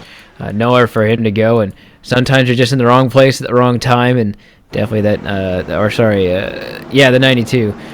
Definitely wrong place, wrong time is for Casey Malone, and a lot of drivers have been having lots of problems, and they just keep coming. It's going to be one of those things where it's survival of the fittest, or survival of who's going to be there at the end. As a lot of these drivers, no matter how skilled you are, it's hard to get out of some of these wrecks. Certainly is hard to get over these ones, as we are here on lap 77 of 100, and well, some big drama with a lot of our main contenders here having trouble. Jorgensen Jr.'s car damaged. Could we be looking at a new winner this week, or will he have that fast repair still? Or will see an all-new 88 car heading back out on pit road, but he's stuck behind 76 trying to find his way to his box. Will he have the time here? This has definitely changed the roadmap of what we're expecting to see in this final quarter of the race here, Austin, of course. This has definitely changed things. Usual suspects are not in contention. Some new drivers are. I think we are seeing a new winner. It's definitely going to look that way. I'm riding along the Mark Jorgensen Jr. machine, and does look like he's still in pit road, but he's coming out right now, and looks like he's got himself a brand new car. So I don't know if you can say it yet, because that 88 is able to do some things on this track that most are not. But just keep a look at that. Keep looking at that 88, because I think his car is a brand new car out there, and he's got a lot of competition out there still. Like you said, it's going to be harder for him to get this. But I think, and then of course you got to think about the 20. He's still there too. That would be Derek Walker, who did. It looks like he's still out there on the track. I think he said he had a repair earlier on after his almost blowover, so he's still in it as well. So those 2 winners in this series already. Definitely got to look at those 2 to still be a part of this, but I think the chance for getting a new winner is going to be higher. And look at Montevice. Talked to him a couple times here in the past few weeks, and I'm sure he'd be extremely excited to get a win. Certainly would be, and that would be a very exciting position for us, of course, especially for drivers who are on the bubble like he is. So, going to make things very, very interesting as we run towards these final moments and we see just who has that opportunity. Running on to lap 78 now, be heading towards 79 this time by, looking like going green towards the lap 80, 20 to go mark, and well, we'll be going green flag, no commercials to the end of this race, folks, so you will not miss a thing. And Austin, dual real timing, that's something we use. What is it? Yeah, dual roll timing actually is the full coverage of the Cup Series, and if you guys at the home are curious about dual roll timing, you can go to dual-real-timing.com and get all of that. It helps us out on the broadcast, get the timings and intervals between all the drivers on the track, helps us with who's where and when, so we don't have to wait till they get to the start-finish line, and of course helps us with the pit stops as well to see who has the fastest and who's able to get out there, who's up, who's down, and who's out. So I definitely give them a look, give them a like, go check them out, and they're really helpful. Certainly is, and well, this race has definitely had its share of interesting moments and its share of controversy so far. It's perhaps been a little crazier, shall we say, than some Daytona races, but well, it's not been quite as bad as the last time we came here in the night, Austin. I think you were there, in fact. It was Yes. Certainly quieter than that one, but we're seeing the same problems cropping up. Yeah, it's almost like every time you turn the lights on at a track like this and you go racing under the dark, the attitude towards the racing does change a little bit, and the outlook of how you go through the corners, I think changes a little bit, but it's almost kind of like a special kind of race when you race under the lights. And it does happen more often at night. I would say that it's definitely true that these guys out here are a little bit more aggressive towards these night races than they are the day races. So I was here for the last night race here at Daytona and had a pretty aggressive filled race where these guys are losing it in turns one. They're not doing it as much. We did see the last caution like that, but we've seen that only a few times. But definitely really aggressive driving every time we come with these guys. But it seems like it's gone a little bit. There's a little bit more of it during these night races. It certainly is, and well, the field's doubled up too wide now for the restart here as we'll go green on the end of lap 80 on to lap 81. 20 laps to go here at Daytona. This will decide the end of our race. It's certainly been a very, very hectic one. Austin, the front of our field right now. Brandon Cruz, Monsivice, Frank Basilio III, Shane McEachin, Jason Altmans, Bradley Wofford, Derek Walker, Chris Bassini, Corey Henry, Tom Dreiling, and Ray Renard second. Where's Jorgensen Jr.? Well, he's down in 12th place. This could make things very different. First time winner could definitely be on the cards. Yeah, when you only have two previous winners really eligible to win this race, I think Dana Osborne is somewhere in there as well. He's got himself a win, but I think he's going to be out for the rest of this one as well. It definitely narrows it down, and whoever wins this race is going to be very happy because they make it through the playoffs, and then they're going to have 3 races to prove themselves whether they can be in the top 6 at the very end of this one. So a win is monstrous for these guys. It means going from maybe 20th place to the top 5 immediately. It's just like that, and you can imagine what it could be like to instantaneously become a part of that top group. Certainly is, and win and you are in. Well, first they have to get through the next 20 laps, and the green flag will start those 20 laps back at the green here at Daytona. Brandon Cruz Monsivice with Frank Basilio III on the front row. Field gets moving, and the 06 gets a little wobbly, runs under the apron, will have to drop back. Things shaking up already, Austin. Yeah, that 06 was pretty out of control there on the start. We got 3 wide in front of them. Looks like that's for about, looks like 10th place. Looks like the 18 on the outside is not going to quite make it. Yeah, a little bit out of control in that very start, but definitely get it thinned out. That was one of the most up to fenders start we've seen. The outside is not really faltering, and the inside's not really prevailing. They're really side by side, pretty close together. Monsivice is going to have the advantage out of the corners. Basilio is going to be right there on the outside, not letting that part go. And on the inside, the 28 of Shane McKeechen's going to try his best to give the push. Look at, he's very loose right there on the inside. And he's going to come right back up in front of the 7. That's going to create these guys to go all out of whack. The 54 is not going to have any push on the bottom, and the top side is going to prevail. Look at Jorgensen. He's already in the 5th part of on the outside row. He's there, and he's coming. He certainly is. He is moving forwards rapidly. But take a look at this. We've got at least 2 of the guys from Dark Horse hooking up. Bassini dropped back after that wobble, but the 20 of Derek Walker back up towards the front. The 12 of Corey Henry with him as they look to work together. And this front group's really hooking up. The car's very shaky though. Everyone's pushing hard now. And we're seeing a definite change in how they're behaving here. This is quite aggressive stuff we're seeing at the moment here, Austin. We're seeing a lot of movement, a lot of pushing. These guys really taking this one hard. Yeah, they're going 6 abreast for the first 6 positions right there. Cruz Monsivice on the bottom. Had the start, really looked like he was going to be the player to beat, and then the inside had a little bit of an issue. But speaking about the inside, that 94 of Frank Basilia, he gets that lead, and we've seen him have the lead quite a few times here in this series. Hasn't got the win that he's wanted, of course, as all these guys do.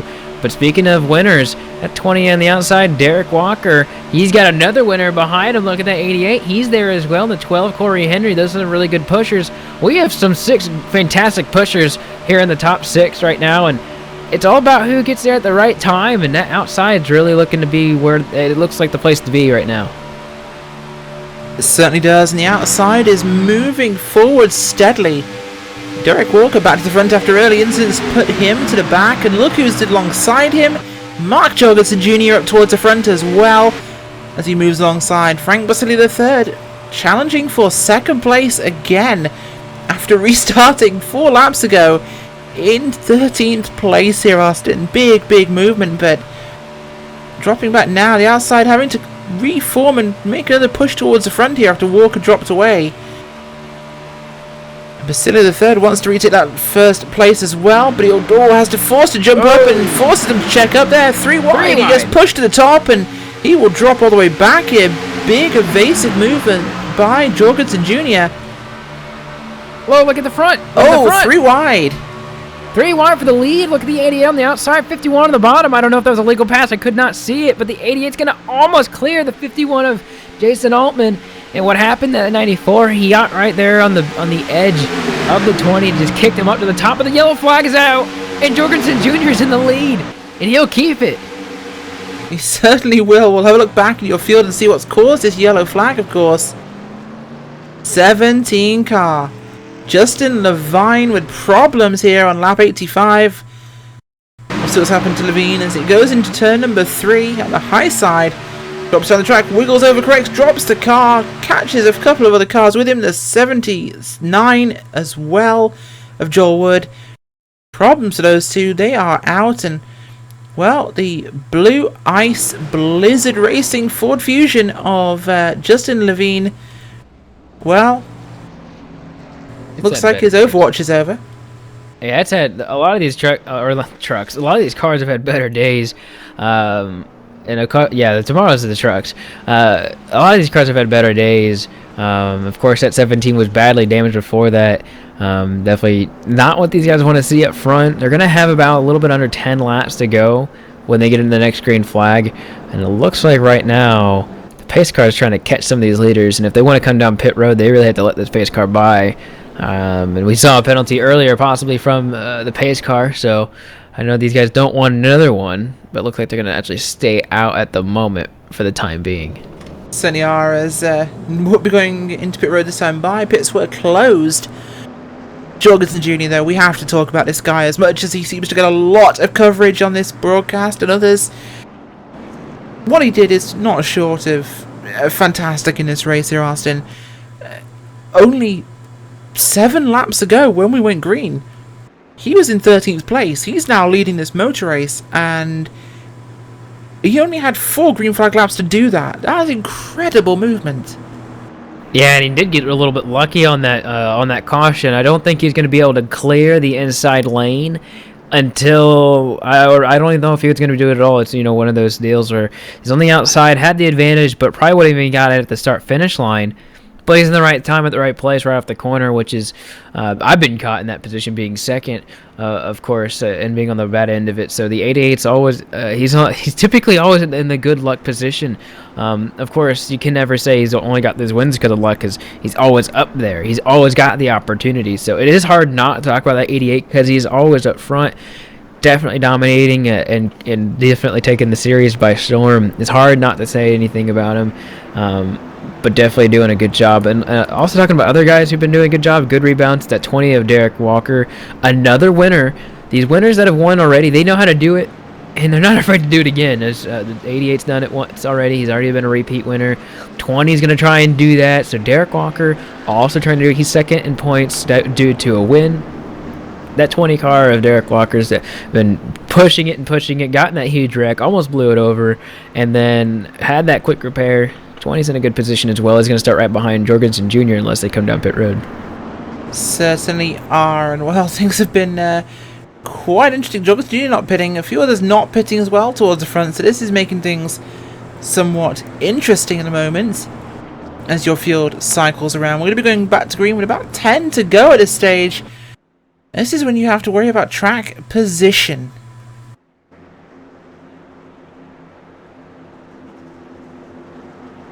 Yeah, these guys going through the corners, they're going to have about 1 or 2 more laps more of caution flag running here. And you just got to wonder who's going to be in the position best to win this race. And people who need to be wise or try and win this race is anybody outside the top 12 at the moment. I'll go down the top 12 here for you as we cycle through a couple more caution flag laps. Jorgensen Jr. has 2 wins first. Derek Walker, he has 1 win. And 3 wins for Jorgensen Jr. And then Derek Walker, he's going to have that 1 victory. He's in second. Brandon Chaburko, he has that 1 win, but he has to stay above, I do believe it is 25th or something. I'm going to have to get that one back. 30th in points in order to stay in championship contention. Corey Henry, he's the first guy that does not have a win, but is still up there in the points. Paul Servant, he's 5th, 5 points back. Rodney Wofford, Berger, he's out, so this is going to be a pretty big hit for him. Basilia, he just went back in the pack, but he's still doing in good shape. Atwell, he's at 9th. Flag in 10th, had that issue, but still out there, it does look like. Then you have Rittenauer and Cruz Monsivais. Monsivais is in 4th and on the bubble, so he definitely needs to make sure he finishes the race and gets himself a good points day. Certainly does, as we'll be going to green very, very shortly. And we mentioned this, it's going to be about 10 to go here, Austin. This, let's not beat around the bush, is going to be crazy. With the way this race has gone from the drop of the first green, are we going to make it 10 laps without a caution with the way things have been handling? Look at the front of our field. Jorgensen Jr., Jason Altmans, Derek Walker, Brandon Cruz Monsivais, McEachin, Atwell, Wooford, Passini, Bassini III, and Manger. We are not going to go 10 laps green flag. And whatever happens, it is going to be huge. I think that these guys, if the guys up front they're going to be the cause of it. I really don't think so. It's got to be the guys behind them that have damaged cars that are going to have the issues. Unless these guys up front get too wild with their passes and maneuvers. We've seen a couple of them, but every time they've seen that it's not going to work out, they back out of it. That's what the top 4 or 5, probably top 10 really have in their arsenal, is that they know they can try and make those really difficult moves, but if it's not going to work out, they know that they can really move out of it and not compromise their finish as in other competitors' finishes as well. But I do believe it's going to be some other drivers in the field that are damaged. Maybe not. I mean, it was definitely a loose car that had the 17 out of whack, not anything of skill. But that is the thing I think would really ruin a good finish. I think if they stay up front and they stay in the pack and they keep their car straight, I think we'll actually be able to get a green flag run to the end. A little bit different than what you think, but I do think they'll get to the end. Well, we will find out in just a moment. We're going to head on to lap number 90 this time, as the pace car will hopefully take its long final turn onto pit road. Fielded under the command of Mark Jorgensen Jr. Jason Altman's on the outside. Green flag back in the air here at Daytona, under the lights, and the sparks will fly. Look at that 51 on the outside, get the advantage. Monsivice is giving a heck of a push right there, but as we always know, that inside line's going to get that small advantage going through the corners, and 20's all over the bumper of the 88, trying to give them as big of a push as they can, and almost getting themselves out to a two-car tandem in a certain way of light. And look at the 28 also on the bottom, getting the wake here, and the 20 wants to pass, but he can't. The 51's blocking them there on the outside. It's not going to be quite, all right, not going to work there, but 51, 54, they're trying to push past Jorgensen in the 20. He does indeed, and things are definitely heating up. There is slight contact between Wofford and, well, between the 7 and the 4. 10 to go, this time by the stripe. And it is very close. Lots of fender rubbing going on here, Austin, as they get a little bit cozy with those side drafts. Everybody fighting for every little potential advantage here in speed. These cars getting very close. Yeah, if you can get it so close to the door. Look at the 20 going to the outside. Maybe get the push from the 51. He gets under him. Bottom. He's under the 88. Beautiful crossover by Derek Walker there. Fooling Mark Jorgensen Jr. The 51 looks for a gap as well. He's going to have to push the 88 forwards here as they run down the backstretch. Towards the front stretch even. Through the tri-oval. Derek Walker leads the way here on lap 91 onto 92. And there is a race on our hands. Oh, problems for 54. He's round. 54 Monsivice. He's around. Caution will fly. We'll get a replay of what just happened for you. Brandon Cruz Monsivice with problems on his own there. And looking at this was a similar incident. No, it was a tap from the one of Piscini. Sends him sideways. He collects it, tries to save it, overcorrects it, and snaps into the outside safer barrier. A few light contacts with the cars, mostly undamaged until the 18 comes out of nowhere. Destructive contact for him. Ferrari champion, unfortunately, will also be out at this stage, but we're going to go back to green flag racing with 3 to go in this one. It actually looks like there was no contact from what I see, and it just the 54. As soon as he entered the corner, he knew there was something wrong. Again. Yeah, he knew there was something wrong there in the corner, and it dipped down, and he almost saved it. If the one wasn't there, he would have definitely just been able to keep that thing straight, but the one was there, and he was trying to make sure he didn't hit anybody else, and sometimes that does happen with these cars. He's in the pits. He's going to be out for the rest of the race, it looks like, and it's a shame for that guy. Well, we're going to be going back to green in about 3 or 4 laps as things are going on, as there's definitely problems, as we've discussed in the past. This setup, turn number 1, after about 5 to 7, maybe 8 laps, we get similar incidents every single time, and there's definitely questions should be asked, I think, Austin. Yeah, with these cars, they can be so light there in the corners, and it can really catch these drivers by surprise. So we're only going to have, looks like, one more restart before this one's all over, but it's really becoming the common habit that it's the entrance of the corners, and these cars just become so light, and then when you do push the wheel down in the corners, the nose just gives away. And I have a feeling that they may change a few things here in the future now that this is it's becoming a common theme.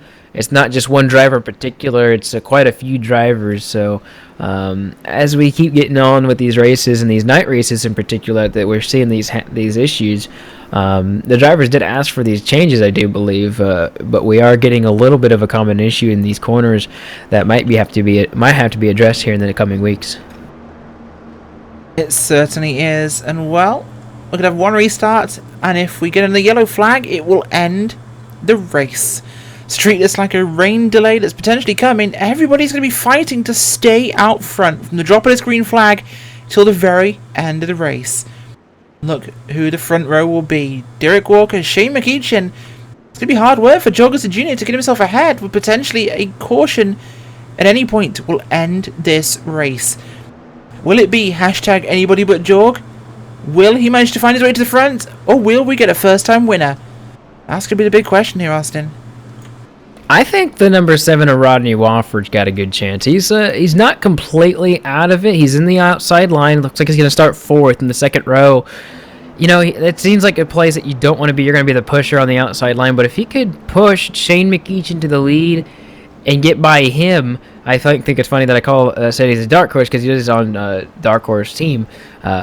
That 7 car, I think, has a really good chance of getting up there. He's been up and down, started on the pole and went down to the back, and now is back up towards the front. So I think that 7 car is getting a good rebound, and sometimes that momentum, not just on the track, but also mentally, is going to be able to help that number 7 car get to where it really needs to be. You've seen the same players in the top group. You've seen the 20 emerge once again to the front, and just seeing some of these guys return to the front just makes you think that they're definitely going to be going all out for it. It certainly is, of course, and just to clarify my kind of rain delay comment, I was suggesting kind of, Austin, that it could be like one. You know, the sort of situation where we see drivers battling to be at the front because it could be flagged at any moment. This is the situation we're going to be in here, that these guys will all want to be out front just in case that yellow flag flies, because any moment from the drop of the green, any yellow will end this race. Yeah, these guys do not have green-white checkers in the iRacing service, so as soon as that green flag comes, the next flag will end the race until you get the white flag, and once the white flag comes out, if you rack all to the end, it won't really have... and they have a wreck after the white flag, it'll be a race to the checkered, steering wheel in hand or a checkered flag in hand. So also have a small time frame, which they should, even if it was caution the rest of the way, they would make it. So it's really going to be about who's really in the right place at the right time. You could be on the outside line and get a small push, and if the caution comes out, you're going to be able to win that race. So I've been there before on the bad end of it, but you could be on the right end of it at just the right time. Jorgensen Jr. was on the outside when the caution came out, and he was in front at the timing of it. So it's really just about trying as much as you can to be in front as much as you can, and really the best place to be there is at the front, and that's where Derek Walker is in that number 20 Puma machine. And really, it's going to be for me, it's going to be interesting who tries to steal the show. So Shane McEachin, 7 to Rodney Wofford, he's going to try and do the same thing. Basilia, Altman, Atwell, but Spacini, these guys are going to try and get up there as fast as possible and try and do something here. They certainly are, and well, as we're going to get ready to go back to green flag racing any time now, field will line up for what should be the final time in tonight's motor race. Round number 7 has been a contentious one. We've had our share of incidents. We have the potential for a first-time winner. Out of this top 5, only the 88 has been to victory lane so far this season. And the 20, actually, so could be a repeat winner for the 20, but it could also be a first-time winner for the outside line if they can get themselves moving. Keachin has always had a hot rod on the front row. 7 of Wofford could be a contender. The 51 of Altman's could also be a major factor. Will it be the 20? Will it be the 88? That is the question. Can the 88 find his way forwards? I do believe so many dark horse can. cars. This could be an interesting start. Yeah, I think the 88 can get to the front, but whether he can really keep these guys off of him once they get up there, he's got to have a good push. And I think the guy who's really wanting to look for is that 51, and he's not really right there behind him. The 88, 51, we've seen them push a lot this race, and constantly too. I think that's really how the 88 has been able to get to the front as much as he has been, because Jason Altman has been able to get behind the bumper of the 88 and push into that lead. He doesn't have him quite there, but anybody's your friend now or is your enemy, just depending on where you find him. They certainly are, as we're going to get the pace car off now for certainly the final time. Field under the command of Derek Walker. Shane McEachin gets a big jump on the outside, a huge run for McEachin, but the backup is just not there. The gap's opening up, allowed Jorgensen Jr. potentially to make a move as he tries to slide up in front of the 7. Not there. Not quite enough space for him as Wofford's coming forwards now. Big push by the 88 for the 20 as back goes McEachin. Cannot keep that pace. The 51 drops away. Guy is happy to ride in line here. No one wants to make a move as the 88 is now clear to make a move to the outside. Looks low. Can he get a nose under there? He's got his nose just under contact. Up the track goes the 88 and through will go the 28 McEachin. Jorgensen Jr. shot his bolt far too soon. 88 tries to find a hole, cannot find a way down onto the racetrack. As forward goes the 28 car, the 20 with no support. Side drafting for the 28, he's got no support either. This is definitely shaking things up. Jorgensen Jr. has dropped back. What is happening, Austin? They were all sorts of 3 wide right there, and there's so much contact, there's not really one in particular incident I can really pick out. It was just a bunch of checking up and a bunch of just tiny hits adding up, but Derek Walker's been able to hold these guys off, and you know, that 94 has such a crinkled nose. I think the 94 is kind of a sitting duck at this point, because if he gets a push to the outside, I think Jorgensen's not going to really. He's just going to follow up the chute and go under. But at the same time, Jorgensen might actually try and push some of these guys as well to that position of getting the lead. And so that 4-car breakaway is going to be joined by the small group behind him. They're going to be able to get these 4 cars here in a lap or two based on just draft. But they've only got one and a half laps down the back straightaway to figure out who's going to be the winner. But the 20, he's in the prime position unless you get 2 guys pushing on the outside. Certainly is, and while things are getting stale for a second, everyone's settling down before a big final push. The top 15 all single file here at Daytona. The 88 looks like he's moving out for a run on the front here, so we'll head on to the final lap and things spread out. It's a run for the 94, the 88 is going to push him. Derek Walker had a slip. Sideways, they go around! First one to the checkers! And they'll finish with the yellow flag conditions. It will not finish. White flag is out. Derek Walker is through. We are still racing. Shane McEachin's going to win the race. We're still racing, folks. Yeah, Shane McEachin's going to win the race because he was the only one able to not be involved in that wreck. Or someone behind him has a better car. It looked like he had a little bit of damage. Kyle Manger, he's on the hunt. Look at him. I think he's catching him right down the back straightaway. Not going to get him in time. It won't be in time. We'll go back and look at this afterwards, but he is catching slowly. Can McEachin hold on through one final set of corners? This is like the finale of the clash last weekend. Here he comes across the line. Shane McEachin will win for the first time in the Superspeedway Cup Series, with Kyle Manger in second, Corey Henry, your points leader, in third. What a wild finish. Austin, we're going to go back and check out what just happened, because that was huge. And Corey Henry, I think, got third, 4 seconds off the pace. And I think we should look at it all the top 3. I think we're getting a replay up for us right now, Austin, actually. We're showing what's happening, and look, it's a slight push by, 2 pushes. McEachin pushes the 7 and turns him. The 88 turns the 94, and behind him the 51 of Altman's turns the 92. Synchronized spinning as everyone goes around. And the road opens up for the 28. The 25 slides through a gap no bigger than his car, almost reminiscent of Danica Patrick 2013 at Daytona, when she managed to fit between such small gaps and moving cars. But the 25 car has the luck of the gods on board that machine, because he misses. He literally found the one gap in that one, Austin. That was insane.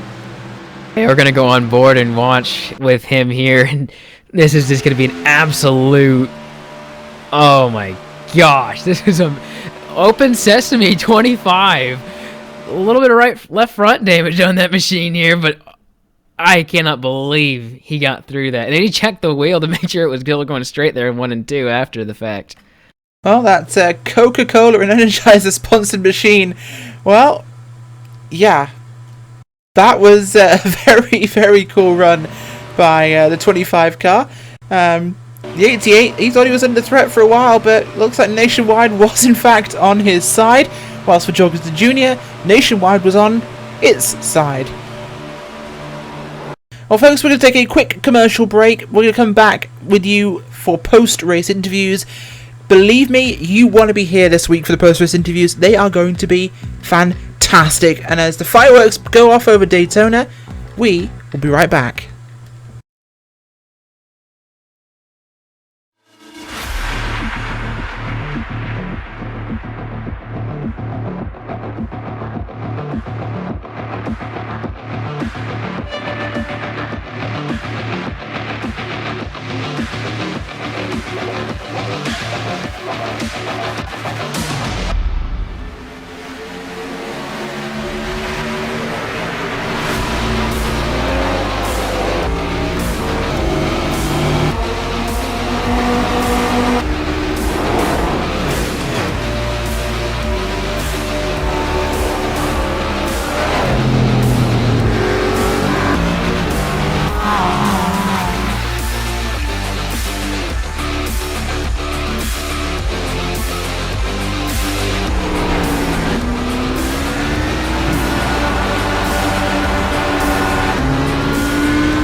Welcome back, folks, to post-race coverage here on LSRTV of the Superspeedway Cup Series from Daytona for round number 7. And folks, we had a absolute firecracker of a finish to today's race. Without further ado, we are standing by with Shane McEachin, who is here for a chat. Down in Victory Lane, Shane McEachin, how do you feel? First time win this season, and what an end to a race. He's speechless. Well, that's anticlimactic because it doesn't seem like he's here right now. So, Hi guys. he is here. He's absolutely ecstatic. Hey, I'm here. Yeah, crazy race, crazy finish, but we'll take it, no doubt. That's probably the calmest I've ever heard a first-time winner come across in their interviews so far, Shane. But that was a controversial end, potentially. Yeah, I kept waiting to. I saw those guys spinning out, and I just knew I was going to get hit, and we made it through. And then I looked in the mirror, and Manger, he was coming hard, but luckily he ran out of time. Yeah, he certainly did. And, well, it's points on the board for you. It's secure points. It's also a spot in the playoffs. Pressure off? Yes, that's definitely pressure off, because, at this point, which if Mark keeps winning every race, you can, point your way in pretty easy, but it's good to get that secure win. It certainly is. Well, thanks for joining us. Anybody like to give a quick shout out to? I just want to thank everybody. Thank you guys, and thank Rod for what you do. We enjoy it. Well, we appreciate it as well, and so does Rod. So thanks for joining us. Shane McEachin, first time win this season, and locked into the playoffs. Well, Austin is standing by with the car, the 25 cars, Kyle Manger. Austin? I do believe the number 25 has got a lucky horseshoe or something in that car. I'm sure you've looked at it a couple times there, Kyle. How did you get through that mess right there off the tri-oval with cars spinning in synchronized fashion, and you found just the smallest bit of space to fit the car in, and then you got second? Oh, I barely lifted there, just kept the wheel straight, and luckily found a hole. I could have swore I glitched through a car, but somehow just watching it now, it doesn't look like I did. So definitely got very lucky there. I'll take that finish for sure. Now you guys in this 25 machine, points wise, you're not quite there, but this second place finish definitely helps you guys. It was so close to a win. Does this really propel you guys for future races to get up there? You started 31st, didn't make a time, and eventually got yourself at the second. Put yourself in really a good position in case anything happened. Sometimes you could say that this race is anybody's game, and for you guys put yourself in a good position to, well, if anything happened in front of you, you'd be there. But does it really help you out for the next week? For sure. Always helps to get some good finishes together. I'm doing a part-time schedule this year, so I'm here to win and have fun. So came close to the win tonight. Didn't have enough steam to catch Shane there, so would have liked to got it, but happy he got the win. Well, before we let you go, we'll let you have a chance to give any shout-outs to anybody who makes it happen for you in that 25 machine. I gotta thank my painter, Preston Pardis. Thank Rod, Frank for letting me back in. The steel kind of came together pretty late, so first race back in a while, and glad to get a top 3 for the team. Well, there you have it. There is Kyle Manger, and I do believe we'll get another shout to Corey Henry. Rachel has caught up with that number 12 car down on pit road.